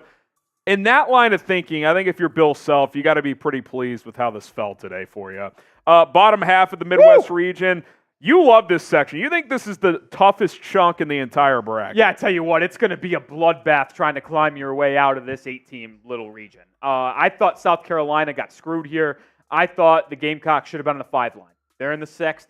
But Oregon, who's playing really good right now on the 11th spot, Pac-12 champs, they got that big man inside, Dante, that is an absolute menace. But then you look down one spot. Creighton made a run last year, barely missed the Final Four. They're in the Elite 8. I think there's a good chance they make another run this year. I like the draw for them. But now with this bottom 4 region, that's the time or the group of teams I want to talk about here, Harrison, because I think Colorado State, out of any team in the entire field of 68, they got screwed the most. Colorado State, the Rams deserve to be not having to go to Dayton. Instead, they got a matchup with Virginia, who I didn't think should have been in the tournament anyway. I know you feel the same way. I think the Rams beat Virginia. I think they beat Texas, because I'm not that high on Texas either. The only issue is Tennessee and Rick Barnes will be waiting for them in the round of 32 because Dalton Connect and that squad are really, really good. I know there's the Rick Barnes choke and march thing going around, but this is a different ball club. They have a lottery pick in Connect, averaging 20 points per game. I like Tennessee, but this is a bloodbath of a bottom region. I selfishly want to see Tennessee, Texas. That is the ultimate, can Rick Barnes get over the hump moment against his former team that he coached for, I believe, well over a decade. So that's an interesting storyline. Another side storyline, too, Oregon potential matchup with Creighton in round 2. Dana Altman used to coach at Creighton. Yeah, how about this real quick before we move on to the final region, that is the West region. You look at this one here. I think Purdue has a very easy run to the Elite 8, but the team they'll have to match up with in the Elite 8 will be brutal, whether it be Creighton or Tennessee. Like, Creighton has a perfect matchup for Purdue. They have Kalkbrenner inside, the Big East Defensive Player of the Year for the past couple seasons, can size up with Zach Edey. But then if they play Tennessee, I don't know who Purdue has that can match up with Dalton Connect on the wings to limit him from scoring the basketball. But Tennessee has a couple dogs inside that can get physical with Zach Edey. I like Purdue's ability to get to the Elite Eight, but I don't love their chances to get to the Final Four this season. They kind of got hit with a tough little group there on the bottom. Something Matt Painter's never done, by the way. Never getting correct? I believe so. Don't think they've gotten to a Final Four. So let's get to the West region here, then we'll show the first four out and the last four in. North Carolina earns the final 1 seed, which, by the way, it's the West region, but they'll be playing in Charlotte the first couple of rounds. Mississippi State, Michigan State. I thought Sparty was a classic Dayton team, or even potentially a team that you leave out. 19-14. They're kind of leaning on the metrics there. Their net's pretty high. They get the 9. Mississippi State gets the 8. Tell you what, I'm not high on Michigan State this year, but Michigan State, North Carolina, that is TV ratings bonanza in round 2 if we get it. Oh, it will be fun. Michigan State has a couple good guards. You got Higgins and Tyson Walker from Michigan State. But I just don't think they have the ability to match up inside with Ingram, and you have Armando Bacot for North Carolina. I think the Tar Heels got a really good draw here. I think it's honestly a cakewalk for North Carolina to get to the Elite Eight, in my opinion. This is the weakest, for them being the final 1 seed, this is the weakest path for a 1 seed to the Elite Eight, in my opinion. I completely agree with you. I think North Carolina should be able to get to that Final 8 very, very I like easy. Grand Canyon over St. Mary's, by the way. That's one of my upset calls. Alabama can score as good as anyone in the country, but they can't stop anybody. They are horrific defensively. We'll see if Nate Oates' crew And all it takes is one bad shooting night for Crimson and they're Tide, done. and they're done. They They're don't out of play the tournament. defense. So that 5-12, 4-13 section, I feel like any of those four could get to the Sweet 16, if I'm being completely honest. Bottom half of the West, Clemson, you and I agree. We think they're overseeded. The Lobos are winning that game. I love New Mexico in that game. The West feels like the region where you could see a few double-digit seeds get some upsets here. Colgate, Baylor is an interesting one. Baylor's kind of a bipolar team. Like, when they're on, they're very good. They fall down so much. They start in the slow first a half. lot. Colgate's a capable shooting team. Keep an eye on that one. Dayton, Nevada. I like Nevada in that game. I thought they were a little underseeded out of the Mountain West. I agree with them being underseeded, but my A10 bias, as I am a St. Bonaventure alum, leans me to Dayton. But how about this? Arizona is the 2 seed. Arizona was my personal preseason national champion pick. I kind of faded off of them, but they have such a good draw here that I think it's very much in play. I would expect Arizona to make it out of this 8-team little bracket here to get to the Elite Eight, which could set off a little bit of a fireworks here, Harrison. Caleb Love and the Wildcats taking on North Carolina in the Elite Eight could be must-see TV. I think Arizona is going to be able to make it to that Elite Eight spot because I see a lot of upsets happening. I could see Baylor go down. I could see New Mexico make a run to the Sweet 16. This West region, it's kind of a free-for-all. Carolina, Arizona feels like just a matchup waiting to happen because those other teams are just going to knock each other out, and then the cream of the crop will rise in that region. That's the way I see it. Let's talk bubble here, Rolly. The last four in, the teams that ended up in Dayton. This is in order, by the way. Boise State, Colorado, they're playing each other, correct? And yes. Then it's Virginia, Colorado State. The first four out, I think this is the bigger shocker, Rolly. Oklahoma was a minor surprise, but St. John's not even in the first four out. You and I, look, there's some seeding griping. I wouldn't have had a couple of teams that were in Dayton, like I would have flipped in with Michigan State, whatever. My biggest gripe to me is I don't think Virginia should have been in. And for St. John's to not even really be on the committee's bubble, that's a little surprising. I mean, I'm shocked here. Virginia got in. Well, let me tell you this. 2 quad 1 wins all season. 2-7 in quad 1 opportunities, 54th in the net, 68th in KenPom. To compare, the Red Storm of St. John's, who wasn't even in the first four out, 4-10 in quad wins, so two more quad 1 wins, 32nd in net, 22 spots better, and 26th in KenPom, which ended up being 42 spots better. It's just not even close. If there had to be one team that got robbed the most, and my good friend Tom Sipe is going to like me saying this because he's a Red Storm fan, and I know he's devastated right now. But if you want to talk about which bubble team got snubbed the most, it is without a question St. John's. They should have got in the tournament, and they are getting even more disrespected by not even being put in the first 4 out. A ridiculous home job by the committee. And then on top of adding up the metrics, Rolly, let's just say it was tied or close. They're also playing much better right now than Virginia is. They're hot. They almost took down UConn. They lost by 5 in the semifinals. Virginia lost to a team that stole a bid. This is a whiff by the committee. St. John should have been in the field. I don't really have a problem with any of the other admission/teams got in. Oklahoma went 10-12 in their last 22. I got no problem with them being left out of the field. I thought Sparty should have been closer to the bubble. The fact that they're a 9, I don't love that. But in the end, if they just flipped Virginia and St. John's, I'd be cool. But yeah, that's a complete whiff to not even have them in your first 4. I mean, it sounds like they weren't even on the table for discussion among the selection committee. Yeah, it really feels that way. I mean, Seton Hall almost got in as the team from the Big East. 3-bid Big East 67 conference. in the net, by the way. That is something else. I am shocked. I don't know how much else to say this, Harrison, that I'm upset. Before we head out of here, make sure you do subscribe. And before we really do get out of here, Harrison, national champion pick, quick, for the people? Oh, gosh. I'm going to go UConn, man. I'm definitely going to dive deeper and further analyze, but they feel like the best team right now. They're good defensively. They're good offensively. They're the defending champs. I know it's hard to repeat, but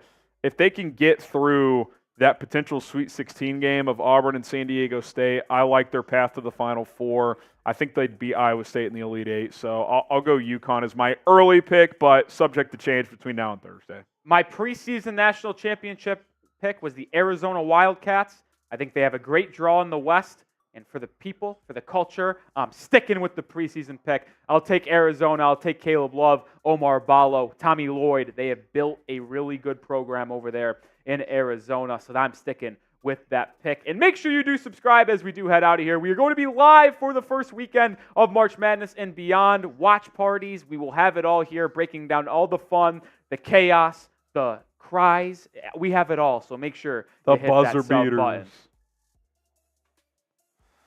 All right. Who wins March Madness? We looping this thing? I saw you hit record. I didn't know that was more or less just for me personally to know where we were at in time. Okay.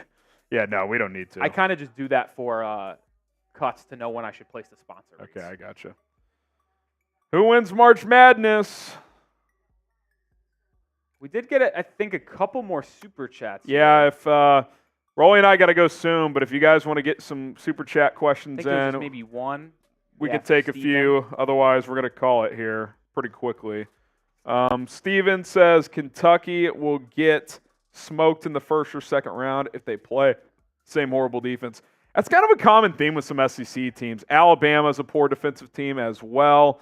A&M's defense is hit and miss. So, yeah, look, Kentucky can score with anybody. The defense comes and goes. We'll see which Calipari team shows up. If recent history suggests anything, they won't get to the second weekend. They've struggled in recent tournaments. Yeah, B999 here in the comment section said St. John's and Indiana State better than Michigan State and Virginia. So Indiana State wasn't a first 4 out either. No, they were. They were? They were Okay. the third team out. Okay. They were the third team out. Mm. So I don't know how Seton Hall was above them, to be honest, but sure. Yeah, Seton Hall had a funky year. I mean, I wonder if they had some injuries. Maybe they gave them the benefit of the doubt for that middle of the year struggling stretch. Back-to-back JMU comments. Young Smoke says James Madison Sweet 16 run. Cleveland says decent James draw Madison's for going up JMU. to play Wisconsin. I like JMU, man. I would pick, I think, if gun to my head, obviously things are subject to change when you dive more into these matchups and the bracket going forward before these games tip off on Thursday. I'd pick JMU to go over Wisconsin. Yeah, we could B-roll some of the bracket stuff and just kind of have some general talk before we get out of here. Again, if you guys want to get your questions on the show, feel free to super chat. We can kind of address the chat a little bit as well. Yeah, I think we could go through the bracket one more time. Yeah, we can do that. Looking through the East region. By the way, someone says Grand Canyon Sweet 16 run. I like the call, JP. I think the Lopes can play. Give me the Lopes out of the whack here. I'll tell you what, looking at this East region again here, man, that that second round game, I know I keep saying it, but San Diego State and Auburn, I think are both second weekend type of teams, and yeah, they got screwed. It's a tough draw to have to play each other there. They really did. UConn is by far the best team, at least as of right now, in college basketball. And for them to have to play Auburn or Yale, that is really tough draw for the Huskies. I mean, you just look around here at the other 4 and 5 seeds in this tournament. You have Wisconsin and Duke as in the South. You have Gonzaga and Kansas in the Midwest. And then in the West, you have St. Mary's and Alabama. You mean to tell me you couldn't give them, the Huskies, one of those two draws? Like, I think UConn actually got screwed here. Yeah, I mean, look, I will say this. I think they got arguably the softest 8-9 matchup that I would agree with. So their path to the second weekend it's kind of a give and take when you look at these brackets, right? Do you want tougher games early than you do late? I mean, it's tough to say, but, you know, we'll see how it plays out there. I mean, it's going to be hard for me to not pick UConn coming out of this top part. Yeah, I don't see them getting beat. They are so fundamentally sound defensively. They could beat you 55-50. They could beat you 95-90. They can do it all. Which we saw against St. John's by that exact score. Bottom half, I think BYU, I like them. This is where you and I differ. I would take Duquesne, the A-10 I think BYU, after Houston and Iowa State, might be the most dangerous team in the Big 12. They are an elite shooting team. On multiple occasions this year, they erased double-digit deficits and won by double digits in Big 12 play, which is hard to do. I think they're a team that can make the second weekend out of that bottom section. Is there a more, if any Washington State or Drake fans are watching, is there a more just like, I don't care about this game than Wazoo Drake? Seriously, like, I don't care about that game at all. I don't know if you feel differently. I feel like there's always a game or two in the first round because you love March Madness, but then there's that one game you're like, Drake, Washington State. Is anyone watching this game right now? I like the Mountain Valley Conference champs, Drake Bulldogs. I like Drake. They're one of my dark horses, but it just feels like an irrelevant matchup to me. This feels, I got to be honest, I think Illinois is a good team. I like Terrence Shann. They could score the ball. They can do it all. I could see them cooling off. It feels like we have a collision course between Iowa State and UConn. I said Missouri Valley. Misspoke there. It's a collision course between Iowa State and UConn. Someone in the chat, Drake will blow out Washington State. I'd pick Drake in that game too. I mean, I don't hate it. I like Drake. I mean, I hate to go chalk here because it's never chalk, and I'm 1,000% going to be wrong. But a 1-2 UConn-Iowa State matchup. I see that in this region and in the North Carolina-Arizona region. Yeah. That's my initial takeaway. In those two regions, I like the top two seeds. The other two, though, which we'll go through again here, I don't feel that way necessarily. Like, I don't think Houston has the easiest path. I think Houston's on upset watch. I think weekend. A&M's a capable team. They're very inconsistent, but they're capable. We saw them as an 8 seed several years ago with Robert Williams upset North Carolina in the second round. I would not be shocked if they gave Houston a run in round 2. They got to get through Nebraska, a good team, a team that's playing well right now. But if they do, I think they could challenge Houston. I don't view Nebraska as a team that can challenge Houston. Wisconsin, Duke, I mean, they're kind of similar in the sense that when they're on, they look really good. Like Wisconsin had a great Big Ten tournament, but they have 13 losses for a reason. I mean, they had a really rough couple of months in the middle of the year. I'll say this, Harrison, and I've kind of alluded to James Madison potentially making a run to the Sweet 16. But if Duke just plays well, a Duke-Houston matchup would be fascinating because I think Duke has the guard play to keep up with Houston's guard play. It's just, to me, Filipowski, I don't know if he's tough enough inside to handle a Houston Cougar defense. But when you look at Duke, Proctor, Jeremy Roach, Jared McCain. They got stars. Those guys can compete with Jamal Shedd. They can compete with LJ Cryer. I'm not going to say anything, and I'm going to have to sit on this. But if Duke is able to escape the first weekend and make it to the Sweet 16, I would not be shocked one bit if the Blue Devils are able to take down Houston. But I would not be shocked that if Texas A&M was able to do the same thing, because in March, Harrison, say it with me, guards win in games. March. Yep. And Texas A&M If they are playing right, Tyrese Radford and Will Taylor are one of the, if not the best, guard duo in the country. If they're playing right, it is something to keep your eyes on. And that's, to be fair to Houston, who I really like. I mean, Shed and Cryer is about as good as it gets in college basketball as well. Bottom half of this section here, Texas Tech, North Carolina State. We've alluded to it a couple of times. DJ Burns is one of those classic March Madness stories. I kind of feel like it peaked a week early, though. Their run was this week. They got hot too hot.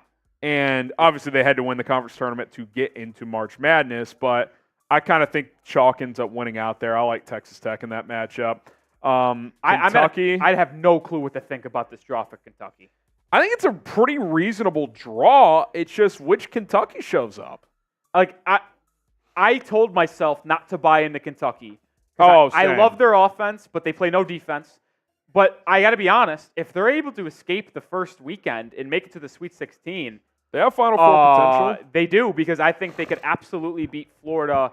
They could absolutely beat Marquette. They could beat anyone in that bottom 4 section. I will say this, though. If they happen to play Houston in the Elite Eight, that could be ugly in favor of Houston.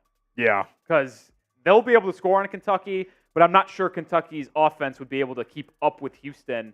Crazy to say that out loud because of how good Houston's defense is. Yeah, it's more so Houston puts the clamps on. And Kentucky, I think their biggest issue in recent years, Rolly, is they're just not a tough team. They don't. Yeah. In those physical games, they tend to bow out. I mean, when your top 2 guards, Antonio Reeves is very solid. He's a veteran. But Reed Shepherd, freshman, plays 30 minutes a game. Rob Dillingham, freshman, not a strong guy either, can really get moved off his spot easily when attacking the cup. I just don't know if the Kentucky Wildcats, because how young they actually are going to be able to battle with veteran experienced teams like a Marquette. Marquette's fully healthy, and they escape Florida in the second round. Like Cam Jones, Tyler Kolek, they'll be able to really get physical with Kentucky. Osa Iguodaro inside for the Golden Eagles as well. If Marquette's healthy, Florida Marquette round 2 is fascinating. The Gators, man. The Gators feel like they're playing like a top 20 team right now. Underseeded, too. Marquette's not playing their best ball. Kolek's been hurt. We'll see how he plays when he comes back. But that's, Shaka Smart hasn't made the second weekend in over 10 years now. So that's definitely something that's looming over his head, no doubt about it. Go to the Midwest region. Look, Purdue coming off a year where disaster struck. You can't ask for a better opening weekend, in my opinion. You get not only do you get a 16, but you get the winner of a 16 matchup. Which those 16s that win in Dayton, they're just glad to win that game. You know what I mean? So I don't view Grambling or Montana State. I don't think Lightning strikes twice there.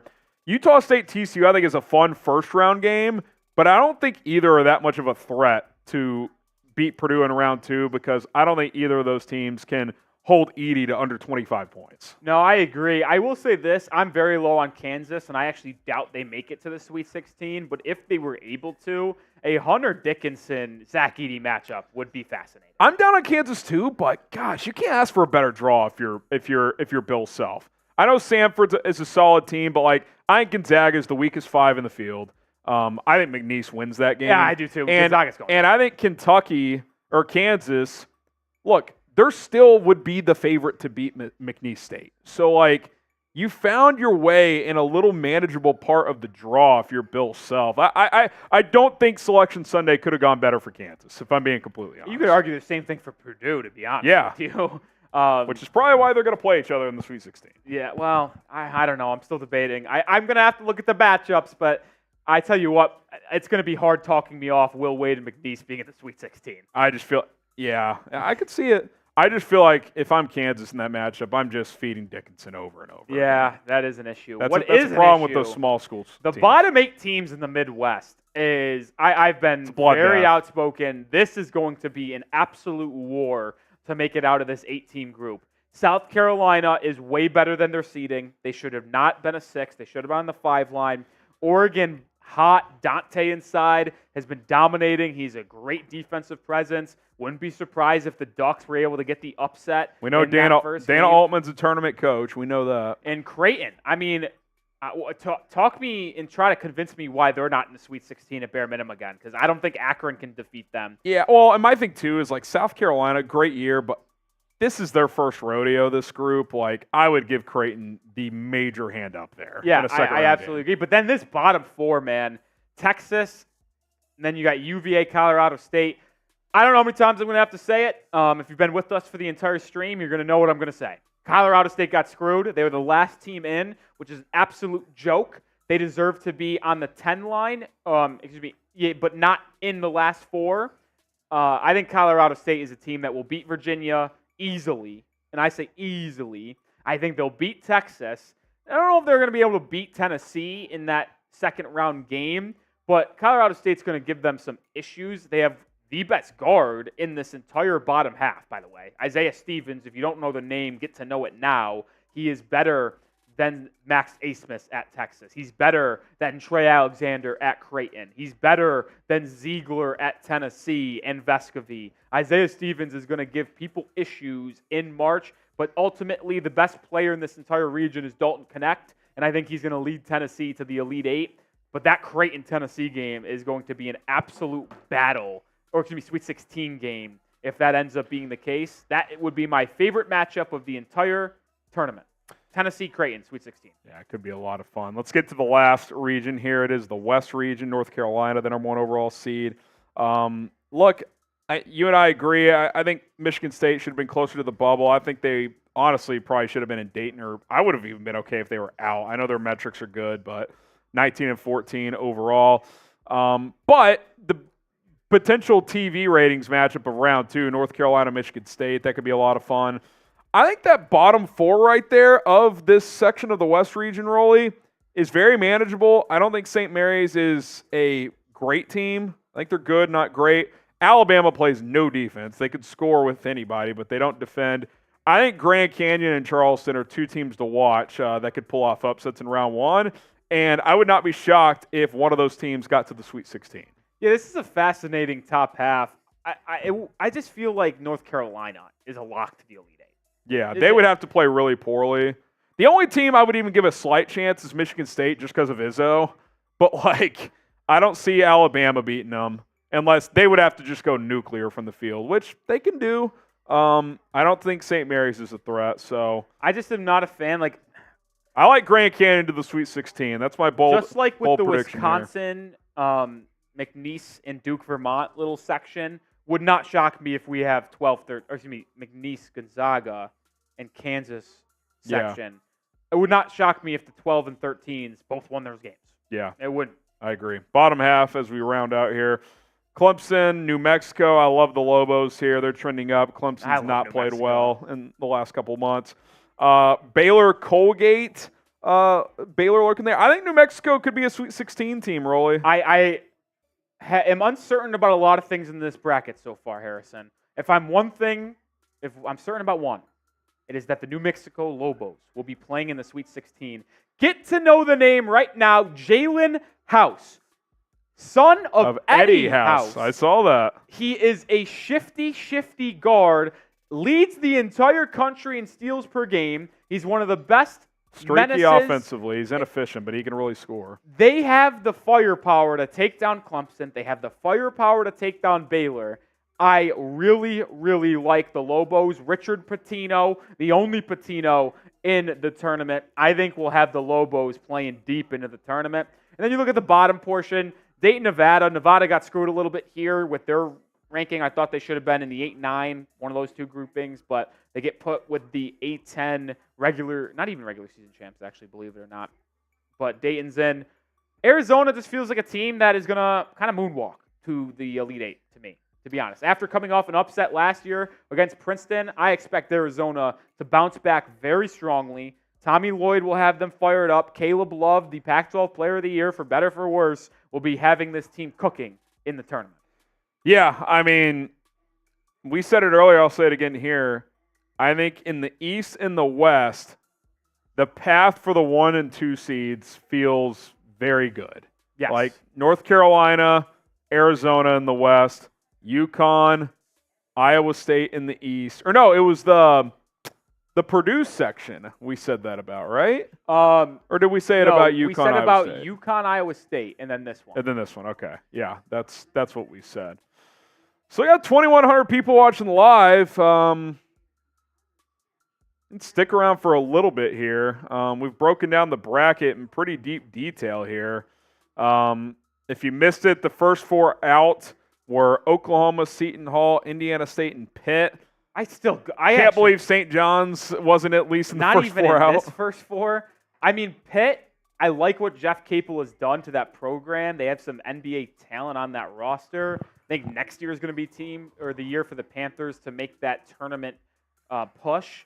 I just am shocked by the St. John's disrespect to not only miss the tournament, but not even be the first 4 out. They beat Seton Hall in the Big East tournament in the 4-5 game. Pretty easily, too. And Seton Hall was the second team out. Like, I don't understand. And if I had to wish for one thing in life, Harrison, it would be to ask the committee why they disrespected St. John so much. That's all I would want to know. Yeah, it's a weird one here. The last 4 in, the teams in Dayton. Boise State will take on Colorado. Virginia will take on Colorado State. If they swap Virginia and St. John's, I wouldn't have any major complaints. I would still be complaining about Colorado State having to go to Dayton, but at least the field would be what I felt it should have been. Yeah. So, by the way, if you're going to put Colorado and Colorado State in Dayton, just have them play each other. I mean, that would have been fun. I still can't believe Virginia got in. That is a shock. They stink. They're losing to Colorado State. I mean, if we look back at this, Harrison, which we can, give me 1 second here. We did a blind resume of teams on the bubble in these 4 teams. Ironically, 2 of them got in, 2 of them did not get in. Yeah, we're pretty good at this. Michigan State and Virginia, the 2 teams on the right, get in. St. John's and Oklahoma on the left do not. So they undervalued quad 1 wins, which is kind of fascinating there. You just look at the rankings here. How is Virginia getting into the tournament? Michigan State, look, I will say this about Michigan State and Tom Izzo, and I would have been fine if they were out or in Dayton. The one thing about them, Rolly, is they load up the non-con. And they typically get rewarded for that, even if they don't win those games, which they didn't win a ton of them. I think that's why their metrics are high. Virginia, there's just no argument. They have less Q1 wins. They're lower in the net. They're lower in KenPom. Like, what did the committee see out of Virginia that was like, I think they just looked at their raw record because I think they're 23-9, and they were like, we're putting them in. That's the one thing that comes to mind because you, to me, have to ignore almost every single metric to. And then, by the way, if you want to go eye test, they're the most unaesthetically pleasing team in the country. Now, see, that's where you and I disagree. No, because they don't play a good brand. I like the way they play basketball. They play it very well. They're always at the top of defense metrics. You can be good on defense and play offense. They don't do it. No, well, it's not that they don't play offense. It's that they're not offensively inclined. Okay, they're not good on offense. I'll just say, like, I actually like Virginia basketball, not as a fan, but just a basketball observer. Not a thing of beauty. That's where I'll disagree with Mr. Rothstein. But I am shocked they got in. They didn't deserve to get in. I just feel like you lost to the team that stole your spot in the ACC. You're out. Like, you're on the bubble. You lose to a bit. Like, that seems obvious to me. NC State took your spot. That's how I would be. I know it was a down year in the Big East depth-wise, but for that league to get 3 teams in, oh, by the way, ridiculous. They say it's down. I forgot what metric I came across, but there's the depth is bad. I don't know if it's KenPom. There is a website out there that takes in to non-con, takes in almost every metric you could possibly fathom, and it gives ratings of each conference, and it accounts for every single team that plays in it. The highest rated conference was the Big East. I don't agree with that. But they should have gotten more than 3 teams. Now, maybe it's top heavy carrying it, but yeah, look, their power 3 are very good, all right? They have 3 top 10 or 12 teams. They have a 1 seed, they have a 2 seed, they have a 3 seed. Yeah. Yeah. That is crazy to have a 1, a 2, and a 3 and then no other teams. I mean, has that ever happened? Seriously. I would don't think it has happened. I would love to know because I would say there's a good chance that has not happened. St. John's and Seton Hall, both 20-win teams in the Big East. Like, no disrespect to the ACC. The ACC But getting 5. Having 2 more teams than the Big East is ridiculous. Yeah. And I get it. NC State is a bid stealer, so that counts as But one. but Virginia should have been out. That's Yeah. kind of my. If they're out and St. John's is in, it's 4 each, and you can kind of live with that a little more. I can't believe that if there was going to be a 4th team from the Big East, it would have been Seton Hall. That would have been the biggest I would have put shock. them in over Virginia. Kadar Richmond deserved better. Shaheen Holloway deserved better. Oh, man. We're going to wrap up soon. If you guys don't have any super chats, you have any final thoughts?